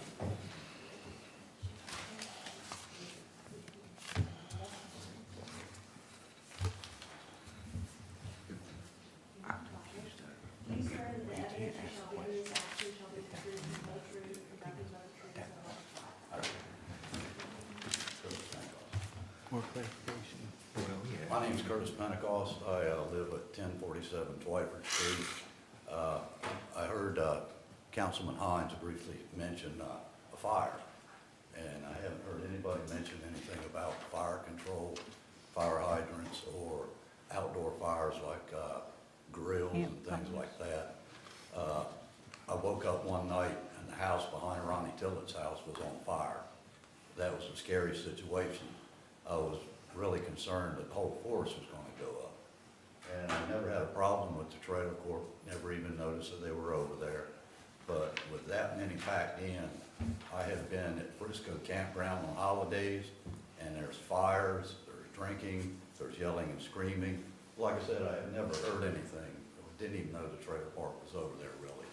But I am concerned about fire and whether there are fire hydrants and how they intend to deal with that issue. Thank you. Thank you. Let me answer that question real quick. Okay. There's an existing water system out onto the site. There's an existing fire hydrant right in the middle of the whole site that is compliant and, Chief, Yeah. you look at it. Right? The fire marshal looked at it. Okay, the fire marshal looked at it, so Yeah, it's on the plans. we had asked for them to look at it. Mr. DeLucia, is that fire hydrant, is there a certain distance it needs to be from every site? Is there a requirement that you met when designing this? Mr. Tillich, it is, you see where that easement, the water line easement comes across there? Mm-hmm. It's right where it turns. I know where it's at. I'm just curious if there was a minimum distance from each site that is being held. Is there a 400-foot or 500-foot distance from? We submitted it to the town, and the town said that what we have out there was okay. Okay, If we needed to put another fire hydrant, we'd certainly be willing to do it. gotcha. I'm sorry, where's the fire hydrant at again on there? It's- Oh, I see it. Yeah, it's right about, right in there. That's the existing one? That's The existing. existing one's on the property line, am I not? Yeah. Am I Is it wrong? not right there? Yeah, right there. That's correct, yes, sir. Right, Yeah. right. Sure seems like there should be another one. Hmm? To me, it seems like there should be another one somewhere, but I mean, if the fire department's okay with it, then I'm not, who am I? You know? They would know better what they need to fight a fire than I do. Chief, are you able to speak on distances from hydrants that you'd like to have from a firefighting standpoint? You just swear him in too. Yep. Okay.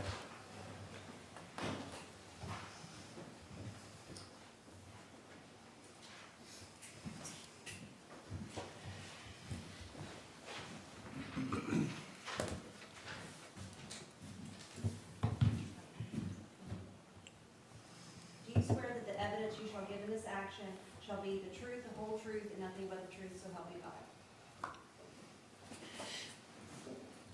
Good evening. So what was the question, I'm sorry? Is there a certain distance from a hydrant that you're looking for with our apparatus to make sure that if a fire was to happen at one of these sites, it would be within a correct distance to be able to attack the fire? So we generally look for 400 feet. Mm-hmm. We have the capabilities of going 1,000 feet with our trucks. That's a standard that's with all fire pumpers, most of the fire service in our region as well. We can go beyond that, but we typically do not want to go beyond 1,000 feet.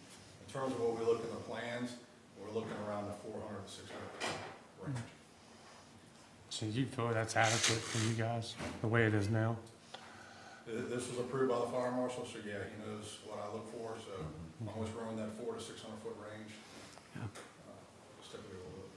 So if one of these at any single site was to go up in flames, you feel confident we'd have the correct equipment to address that in our apparatus?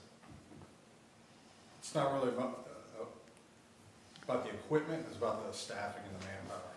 So Okay. that, it's gonna be questionable any time of the day of the week. Sure, month, wind, like that. yep, Yeah. got you. So there's a lot of variables there. So as an example, you got a fire hypothetically on Lindbergh, and you guys are trying to fight that, and one breaks out over here. Is that what you're referencing as far as manpower? To be able to, Just who Deal with shows both. up. Well, there's something called an effective response force on any fire. In general, we look at a single-family residence, and we have minimums, okay? Right now in the region, we're below our minimums to begin with. So it's just on any fire, just take this to the side, we're behind in that regard. We have a lot of equipment, just not a lot of staffing. A lot of our staffing is based on mutual aid. I would say all of it is based on mutual aid. And we have, in Kitty Hawk, we have no control over what others are sending us and when they're sending them to us. So there's a lot of variables in that regard. As far as Kitty Hawk, if we have the staffing, we have the equipment to deal with this. It's just that we staff four people per shift.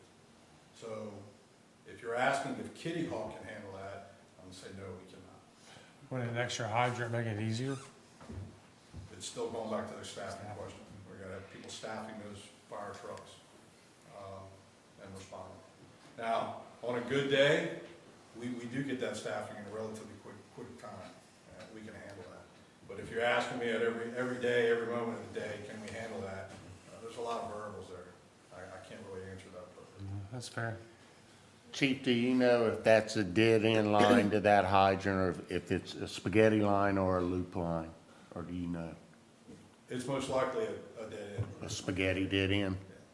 Okay, so But more. I don't know specifically. Okay, so adding more hydrants on a dead end like we've seen on Ivy. It's not on a grid that- system, so it's- If it's not on the loop system, one hydrant sucks the flow. If we had 10 hydrants, it wouldn't make the difference of water flow to this site. It's still Because coming in off of that main. if this is a dead end main or a spaghetti line, it doesn't get on a loop on the Woods Road, most likely not, correct? Okay. John? Okay, thank you. So the question of more fire extinguishers, we've seen this happen in Kitty Hawk Landing, where you could have had all the fire trucks you wanted, but we didn't have water. And a couple of the trucks sucked it, so the rest of them couldn't even run. So to answer that, I don't think hydrants would help in this situation. So, So Chief, I brought this up a couple times, but just while you're here, I know the fire marshal looked at this, but any concerns with single ingress, egress point, when you've got a multiple casualty, ambulances, fire trucks, any concerns or any kind of rapid evacuation with this layout, the way it's, single road in and out? We would be concerned about those things if it was high occupancy. Okay, these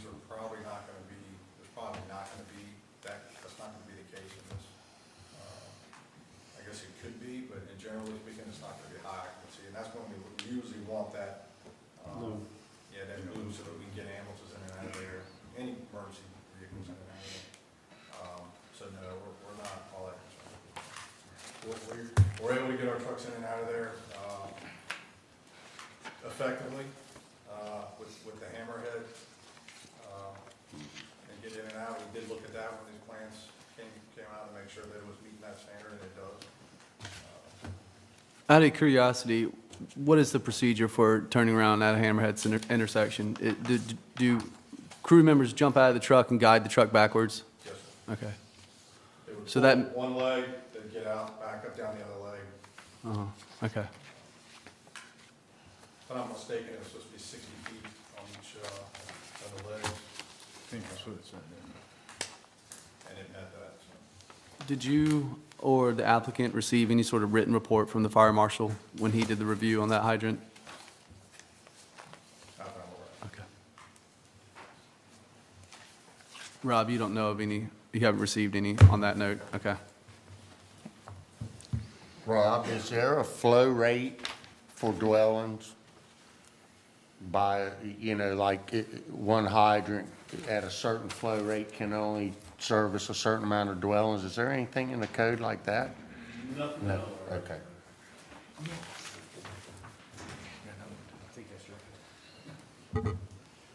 That's all I have. Thank you, Chief. Thank you, Chief. Thank you. Okay, is there anybody else that needs to speak? Would like to speak? Okay. Well, then I would entertain a motion. Mr. Hornet wanted to, Oh, just make a okay. few closing remarks. Oh, okay, that's perfectly fine. Thank you, and I promise to be brief. I'm sure you've heard attorneys say that before, and of course, wait and whatever. But in any event, we've had quite a discussion this evening. I know that there are some concerns that some of the council members had regarding the turnaround in particular. We can accept the condition that there be a cul-de-sac instead of a turnaround. I mean, that's just a design issue that John has already indicated can be addressed. There is an issue about what is a turnaround. This is a turnaround, it's just not a cul-de-sac. The ordinance doesn't require a cul-de-sac. So I just wanted to, nevertheless, we're willing to do a cul-de-sac if that's what the council's willing. I'm sorry, you said the cul-de-sac is not required per the ordinance? It says a turnaround. With 80-foot diameter. 30-foot diameter. Yeah, that's hard to do in a T. But that's what, there's no definition of turnaround in the ordinance. Well, And but this the is required- intent, 80 feet would be so you could turn around, not have to back up to a I'm safety saying it's issue. an ambiguity. Okay. It gives you a chance to say. Not a radius is not ambiguity. If you have a radius of 80 feet, Let me try to 80 clarify feet. something.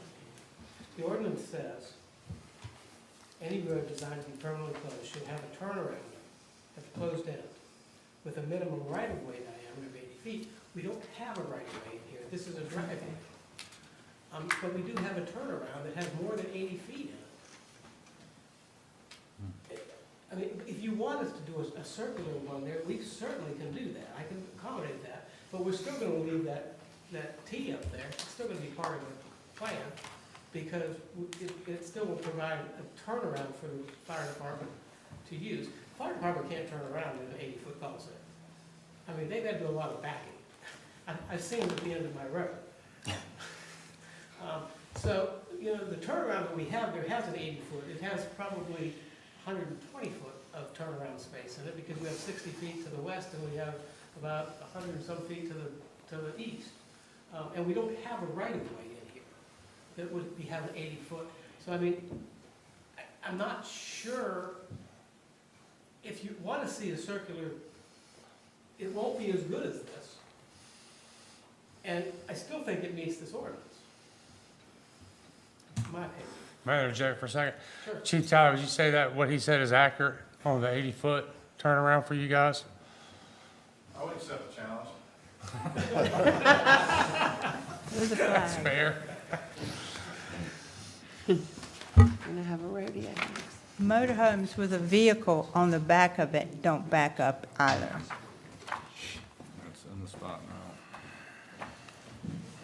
That's your spot. Motorhomes with a vehicle attached to the back, a tow vehicle, don't back up either. Can't back up. Well, you probably know that better. I than do me, know that. I'm sure. The only other points I want to make here is that I think that the issues that you raised can be solved with conditions. There's a requirement, many of them are requirements of the ordinance anyway, they're just I don't suggest, they are enforcement issues, as Casey had indicated before. The 180 days and being on travel worthy or road worthy, having the log of the leases and the owners and their addresses and all that, those are all requirements of the ordinance. We have to do that anyway, so we have no problem with doing that. If you want some kind of annual or biannual or semi-annual certification of compliance with the lease issues, Mr. Cashin has already indicated his willingness to do that. Remember that this site could be developed with 24 or 25 single-family residences. I mean, as a matter of right in the district.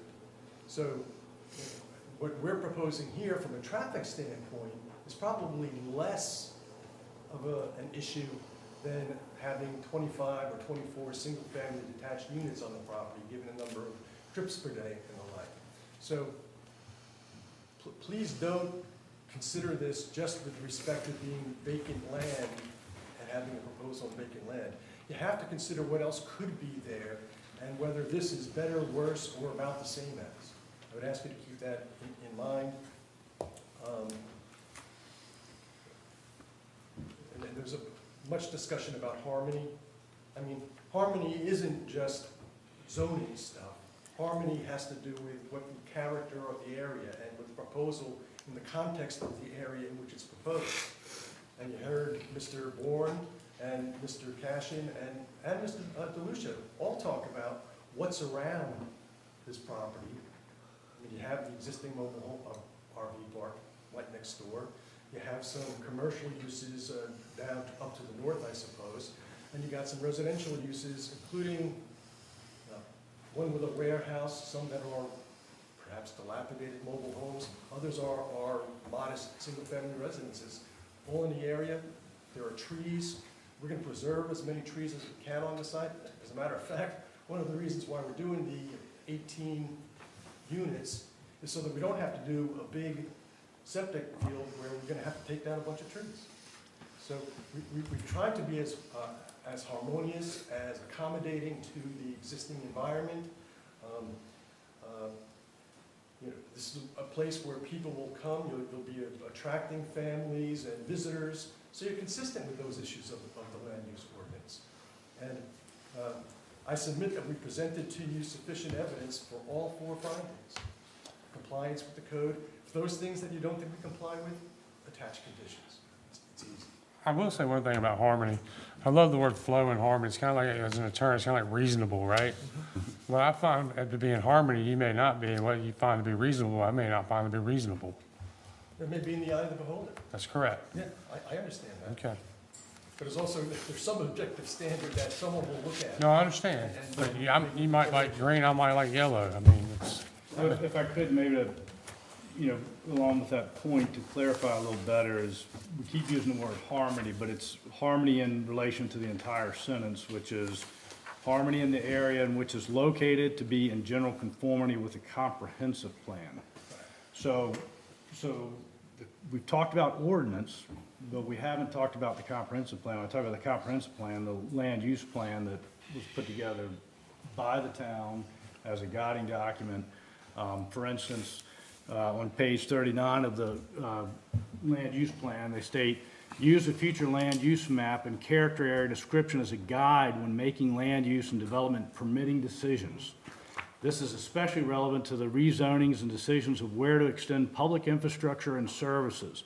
Development within the horizontal boundaries of the 2-foot sea level rise area that I was talking about earlier have specific concern here. So when you talk about harmony and compliance, conformity with the land use plan, I don't see the congruence. Well, I mean, I would disagree. I think that with respect to raising the pads, so we're above the 2-foot, and the streets, we're above the 2-foot flood line.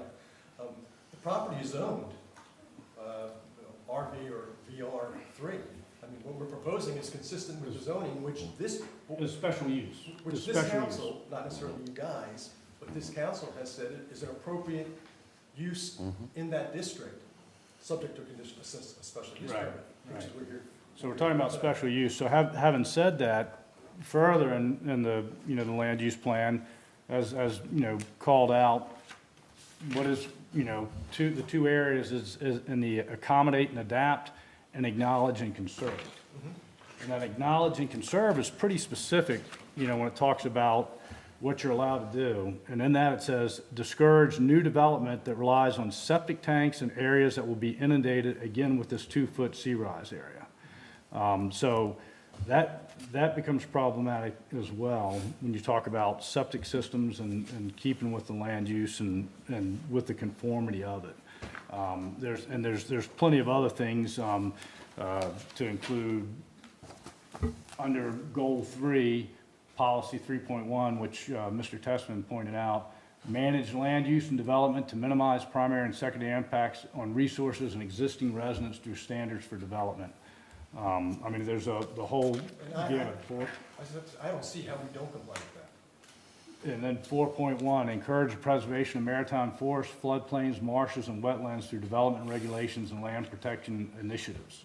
In fact, I think when you look at the definition of acknowledge and preserve, it recommends that you look at ways to disassemble existing structures in those areas. So we're talking about proposing building something in an area that we're recommending in our land use plan. Now, I love this notion of a RV park, and it's great. I'm on the recreation committee, been for the last few years, and I love the idea of recreation and bringing it. But it's congruence with this land use plan, which is signed off by the town of Kitty Hawk after, you know, as one of our witnesses indicated, a lot of money, time, and effort. It's just not congruent with that as far as, in my opinion, a floor plan, a framework of which to operate to make these decisions. I understand what you're saying. Again, I disagree. I mean, there'd be no property development of vacant property if we had to comply with the disassemble argument. Yeah, That- how many places live in flood zones that, you know, they have to worry about this sort of thing? You know, we allow this to happen, and the next thing you know, the entire, you know, Kitty Hawk's, you know, 10, 20, 30 years, not to mention, you know, 10 years down the road, all these 18 different septic systems that could be, you know, starting to cause problems, that sort of thing, which is a big problem along the entire, you know, beach community here, so. I submit that speculating about what could possibly happen isn't evidence. Yeah, so what we do is we put measures in place to make sure that nobody walks on those fields, right, those septic fields. Well, the septic fields are in between most campers, not every camper, but a lot of campers. How are you gonna control people from, you know, walking on them and stuff? If you look at the EPA standards, they say they recommend vegetation on top of them to make sure that you don't walk and smash down. And we're already talking a thin layer to begin with, 30 inches deep before you hit that water level.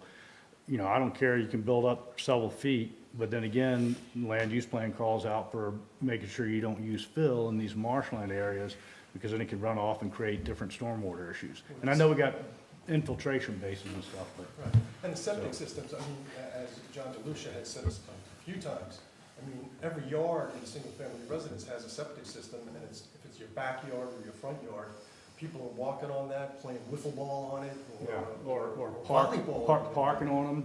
Parking on them. Accidentally, but that doesn't make it right. Right. And then our job is to make sure that we keep compliant with a framework and a way of thinking. And that's all I'm doing, just like Mayor Pro Temp there pointed out, you know, I've got an ordinance, I gotta go by this. You know, and that's legit, and maybe there's ways that we can work around to fix those, but there's a bigger elephant in the room for me, and that's this land use plan. And if we don't use that, then the next property thereafter, we gotta be consistent as a council and as a town, so. Understood. Thank you. But, I mean, that's really my closing statement. I would ask the board to find in favor of the council, excuse me, to find in favor of the SUP application. If there are conditions that you feel you need to apply in order to feel comfortable approving, let's talk about that and see. We've already agreed to 2 or 3 different conditions. I would like to try to make that happen. And, I mean, I suppose if otherwise council members are generally satisfied, I mean, we talked about continuing, that's not our preference. We talked about continuing the hearing if necessary in order to address those couple of concerns. We'd be willing to talk about that too. But again, our first preference would be approval or even a conditional approval tonight. And we think you can do that. Thank you.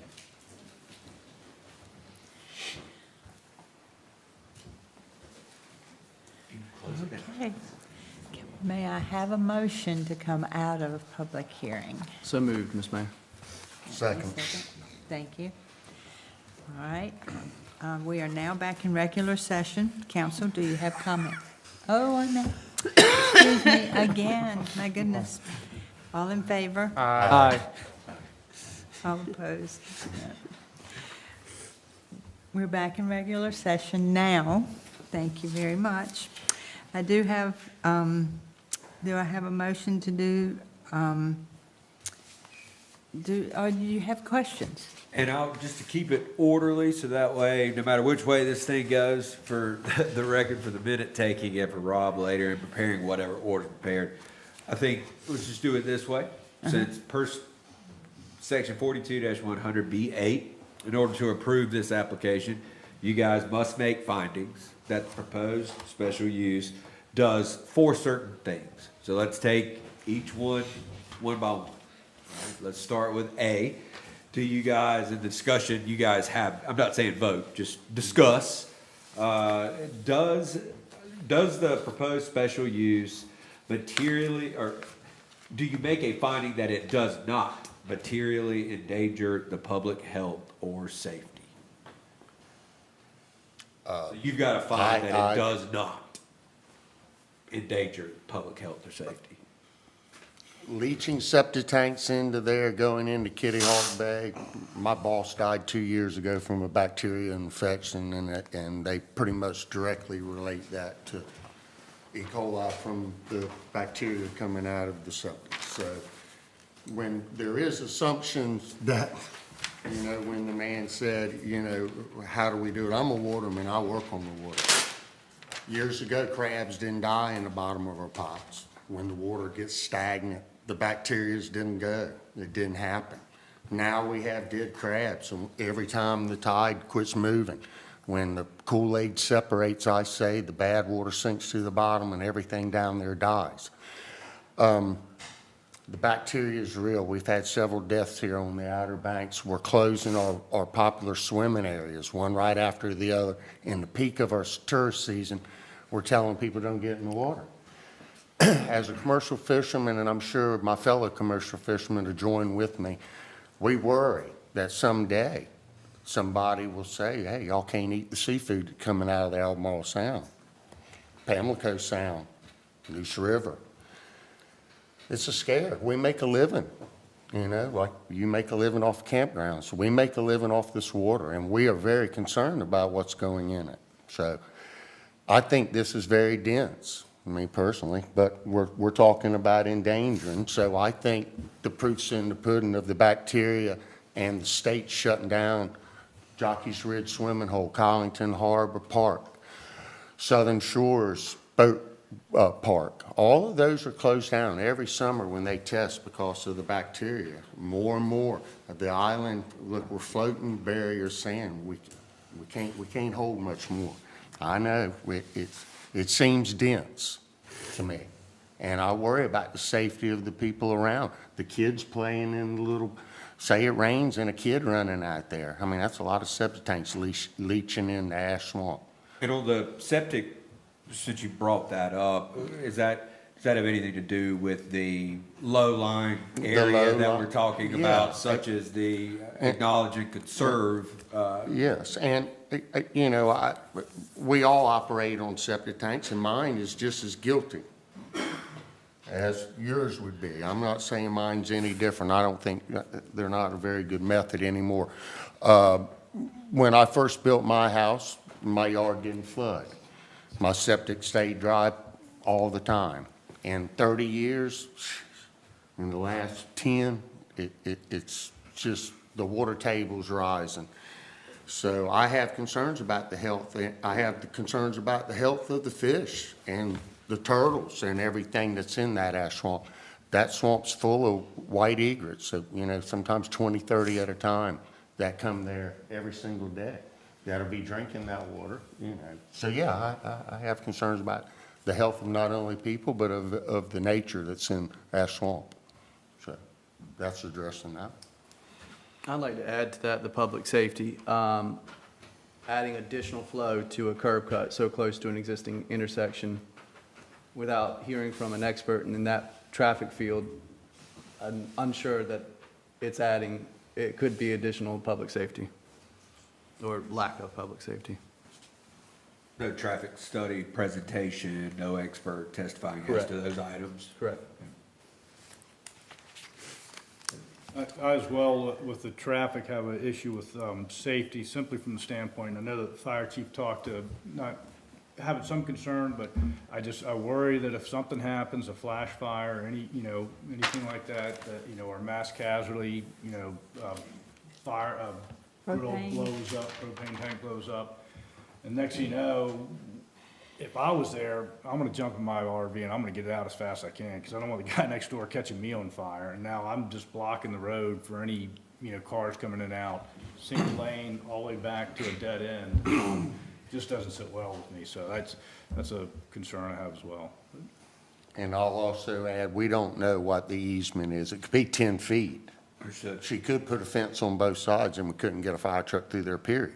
We don't really know what the easement is. So right now, we don't really know how wide the easement is to get onto this property. So we don't know what the passing is going to be. I do know the easement at one time was not sufficient for another person to build an RV park until they got a right of way. Now, why it's different here, I'm not quite sure.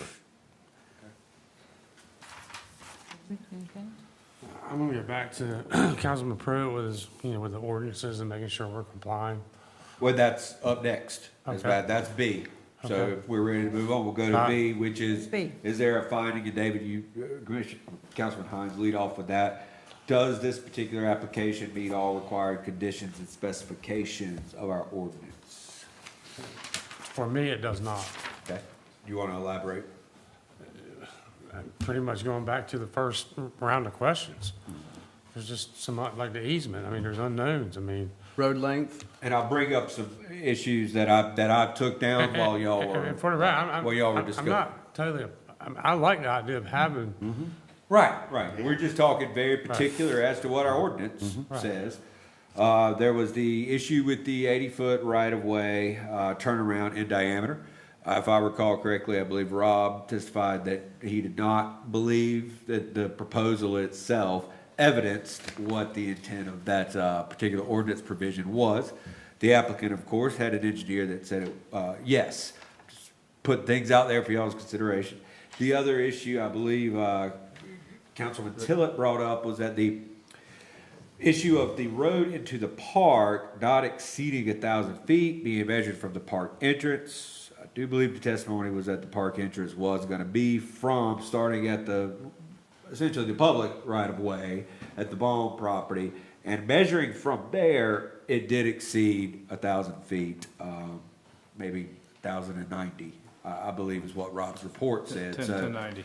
and there was a shall in front of that as well. Y'all have heard my spiel on my thoughts on the shall. So, those are two that I recall, but if there are any, There was one more, and we had talked about moving the recreation facility. I mean, I can't see a kid's playground going on top of a septic field behind the bathhouse. But there was, you know, adjustments that could be made for that. right. C, will not, you have to make a finding that it will not substantially injure the value of adjoining property. So it's kind of two-part here. Actually, So- could I go back to? Oh, sure. To B, I'm sorry. Absolutely. But there is, we talk about required conditions, specifications. And this could be my opinion, but specifications for me is that the Campbell Land Use Plan is a guiding document. And on So- D, you're gonna. And that'll come in, it comes in on D as well. Absolutely, Correct. yep, yep. So. So as the C, again, will it not substantially injure the value of adjoining property? I would submit that I think Mr. Bourne's report on value was sufficient. That's my legal opinion on that, just to cut that short and suffice. Now, there is another provision here that says, or a public nuisance. So that's another item with C.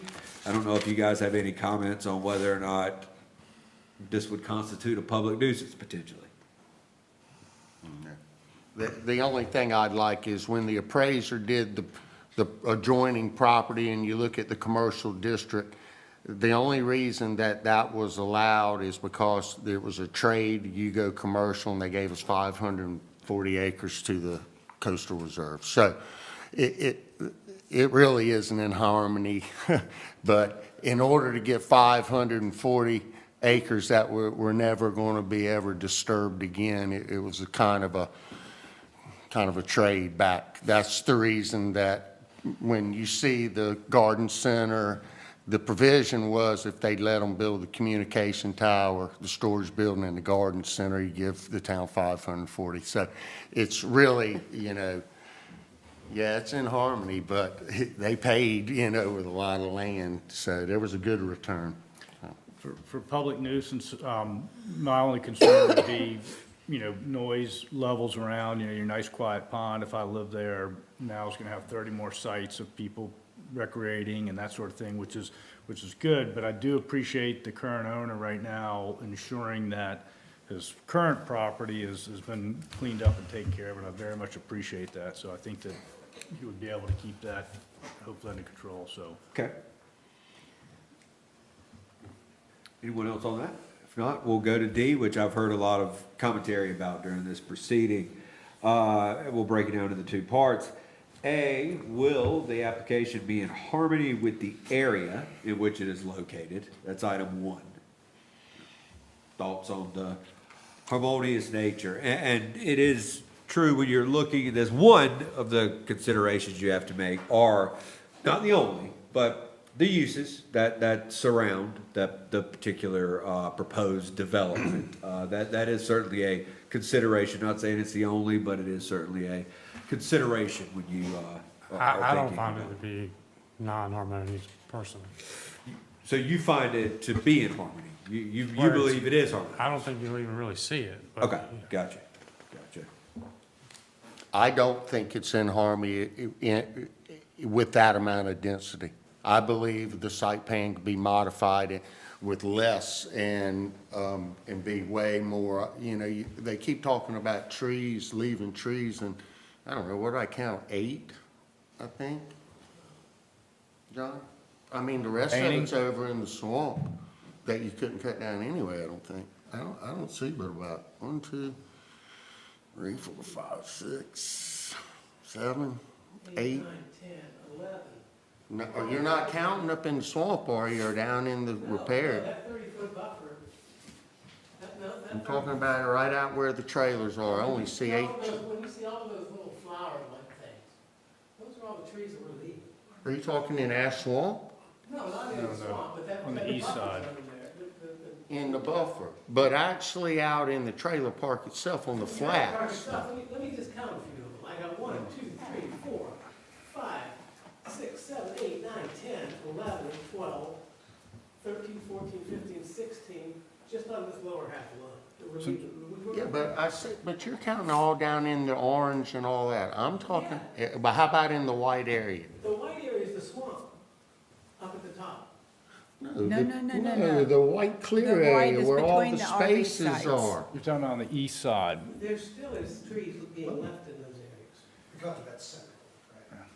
But the question is since we're talking about trees and picking numbers of trees, how many are being cut down as opposed to being left?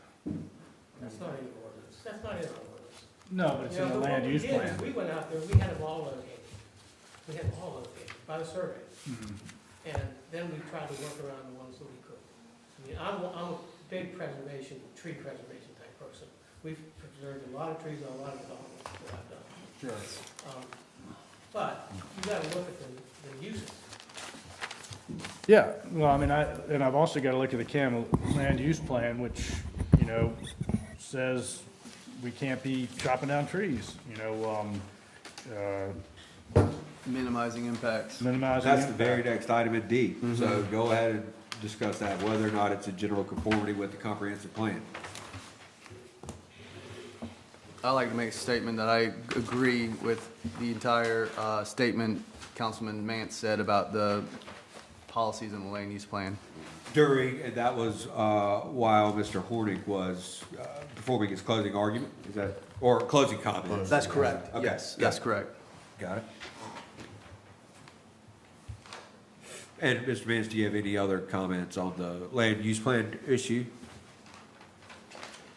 No, I just. And/or the adapt and conserve and acknowledge and conserve? Yeah, I mean, nothing that I haven't already said, unless it needs to be repeating.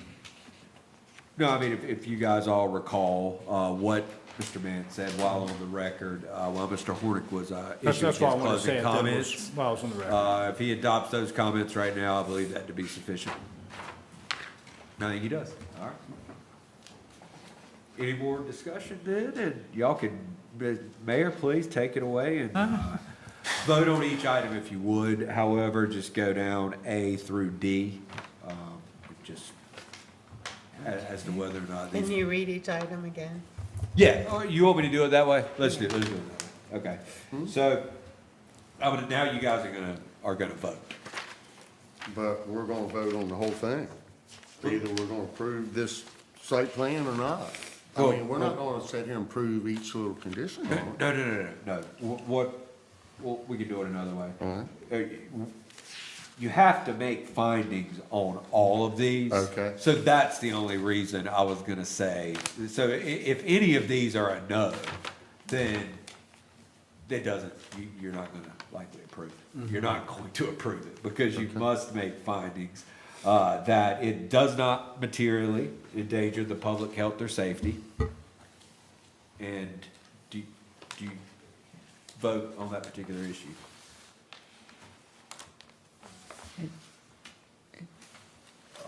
I don't believe we have enough evidence to prove that it, Or not vote, but just, the answer I think was no to that, based on your discussion. You don't have enough evidence to determine whether it does or not. Does not meet all required conditions and specifications based on your comments. Has not. I do think you guys agree that it will not substantially injure the value of adjoining property, or be a public nuisance. That was agreed upon. And then, however, Councilman Pruitt said that he did not believe it would be in harmony with the area in which it was located. And then, Councilman Mance made comments that were adopted by Councilman Tillett concerning the general conformity or lack of general conformity with the comprehensive plan. So, having made those particular findings, now it can go to a traditional motion. Okay. What do you, what do you want to do with this matter? Do I have a motion? Madam Mayor, I move to deny the proposed conditional use permit or special use permit for an RV park at 4352B The Woods Road, due to the findings that the attorney just listed. And that's why I did it that way, yes. So that is the motion, same second, and then vote. May I ask a question in between the voting? Sure. So if it gets. Well, actually, let's get a second first, and then you can discuss. Second. Okay. So if it gets denied tonight, they can still come back and modify and bring everything back. Correct, you're right, if there are modifications to the actual So that, proposal. we can go back and fix the things we had concerns about. They've heard our concerns. Pruitt said on whether or not you're taking it or not.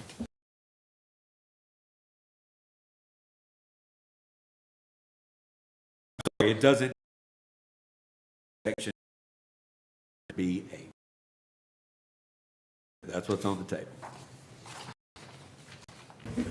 Come back. Let's go to something easy.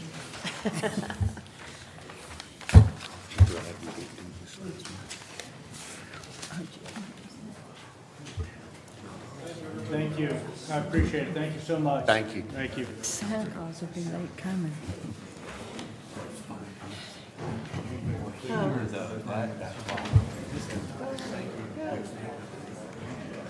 You're not happy.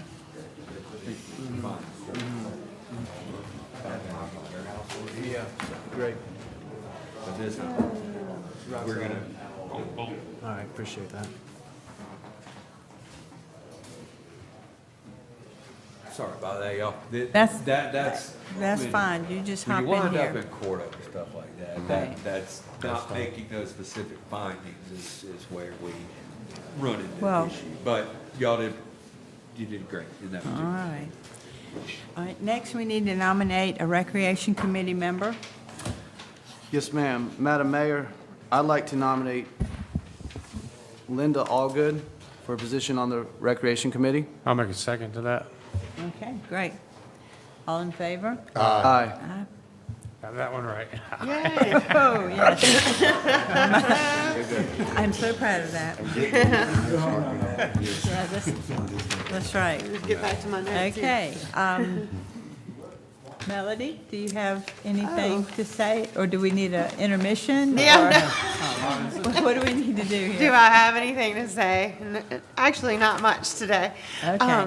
But I just wanted to wish everyone a happy new year. 2025 was a year where a lot of things came together for our town. And I think everyone feels like we've made some solid progress on some key priorities, and while keeping the day-to-day services of our community going and running smoothly. So I'm so proud of our staff for their day-to-day efforts, their commitment to training and the handling new products and priorities. As we move into 2026, the town is in good place. 2026, the town is in good place. We have better facilities, stronger systems, a skilled workforce, and a clearer path forward. Speaking of that, on your consent agenda, you approved the budget calendar. That will be in the forefront of at least most of our department heads' minds and my mind, and even you guys.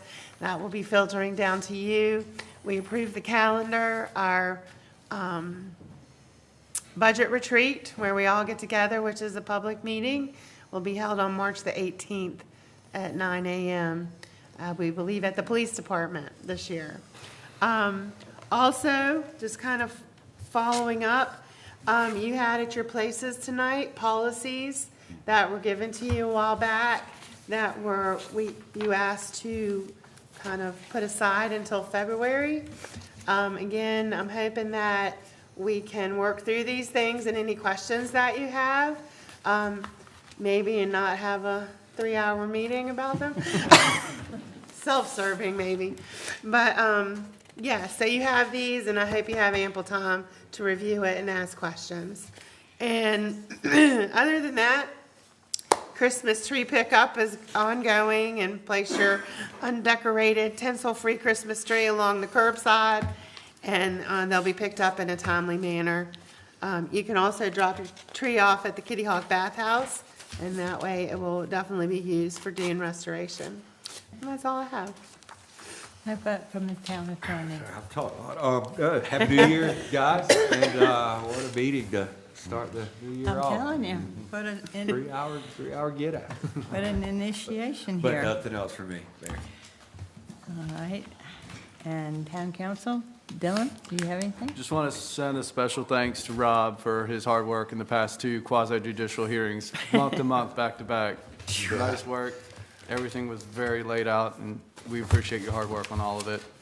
anytime I have questions to Rob, I call him or email him, and I get a response just like that, and it's very appreciated, Rob. Thank you. Jeff? Yeah, thank you, Rob, as always. We had a chance to go to the Wright Brothers and celebration, and we had the honor of the students had built an airplane, and I thought how neat it was that the educators and the Park Service of our area came together to rebuild an airplane, first one since Orville and Wilbur built it on that site. And I just want to give a shout out to our educators, Mr. Bass Knight, for a fine job I think he's doing with our schools, and all the teachers that are educating our kids here. And that was very impressive, what I saw. That's it. Well Okay, said. thank you. All right. Do you have anything tonight, David? Oh, congratulations to the new Recreation Committee appointee, and that's it. Okay. And Pete? Yes, ma'am. Just real quick, want to thank Melody for the year wrap-up. What a fantastic time. Everything from the parade with the fire department and the police department running that thing, that was just amazing. I know we didn't have a chance to thank you guys for that, so amazing job. Thank you for all that write-up. I think that should go somewhere in social media, all the stuff that the town has accomplished in last year. It's eye-watering, so thank you for putting that together. I know that takes time, especially when you're getting ready to go on your holiday. And I want to thank everybody tonight, everybody that participated. These things aren't hard, and I know it's hard to step up and have the courage to say what's on your mind, and all those that spent all the hours of preparation.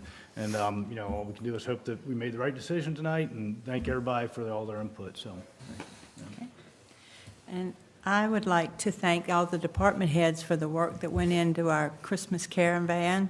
It was amazing. It was wonderful. And to see all the children light up and make it possible for the parents to get pictures with Santa, and it was amazing from start to finish, safe, and everything went quite well. And I appreciate being a part of that. And there's one more thing we have to recognize, or we'd like to recognize, and that is Melody Clopton's 15 years of service to this town.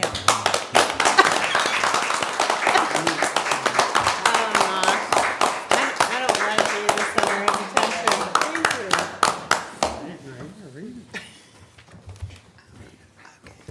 Okay. Oh, yeah. Thank you, everyone.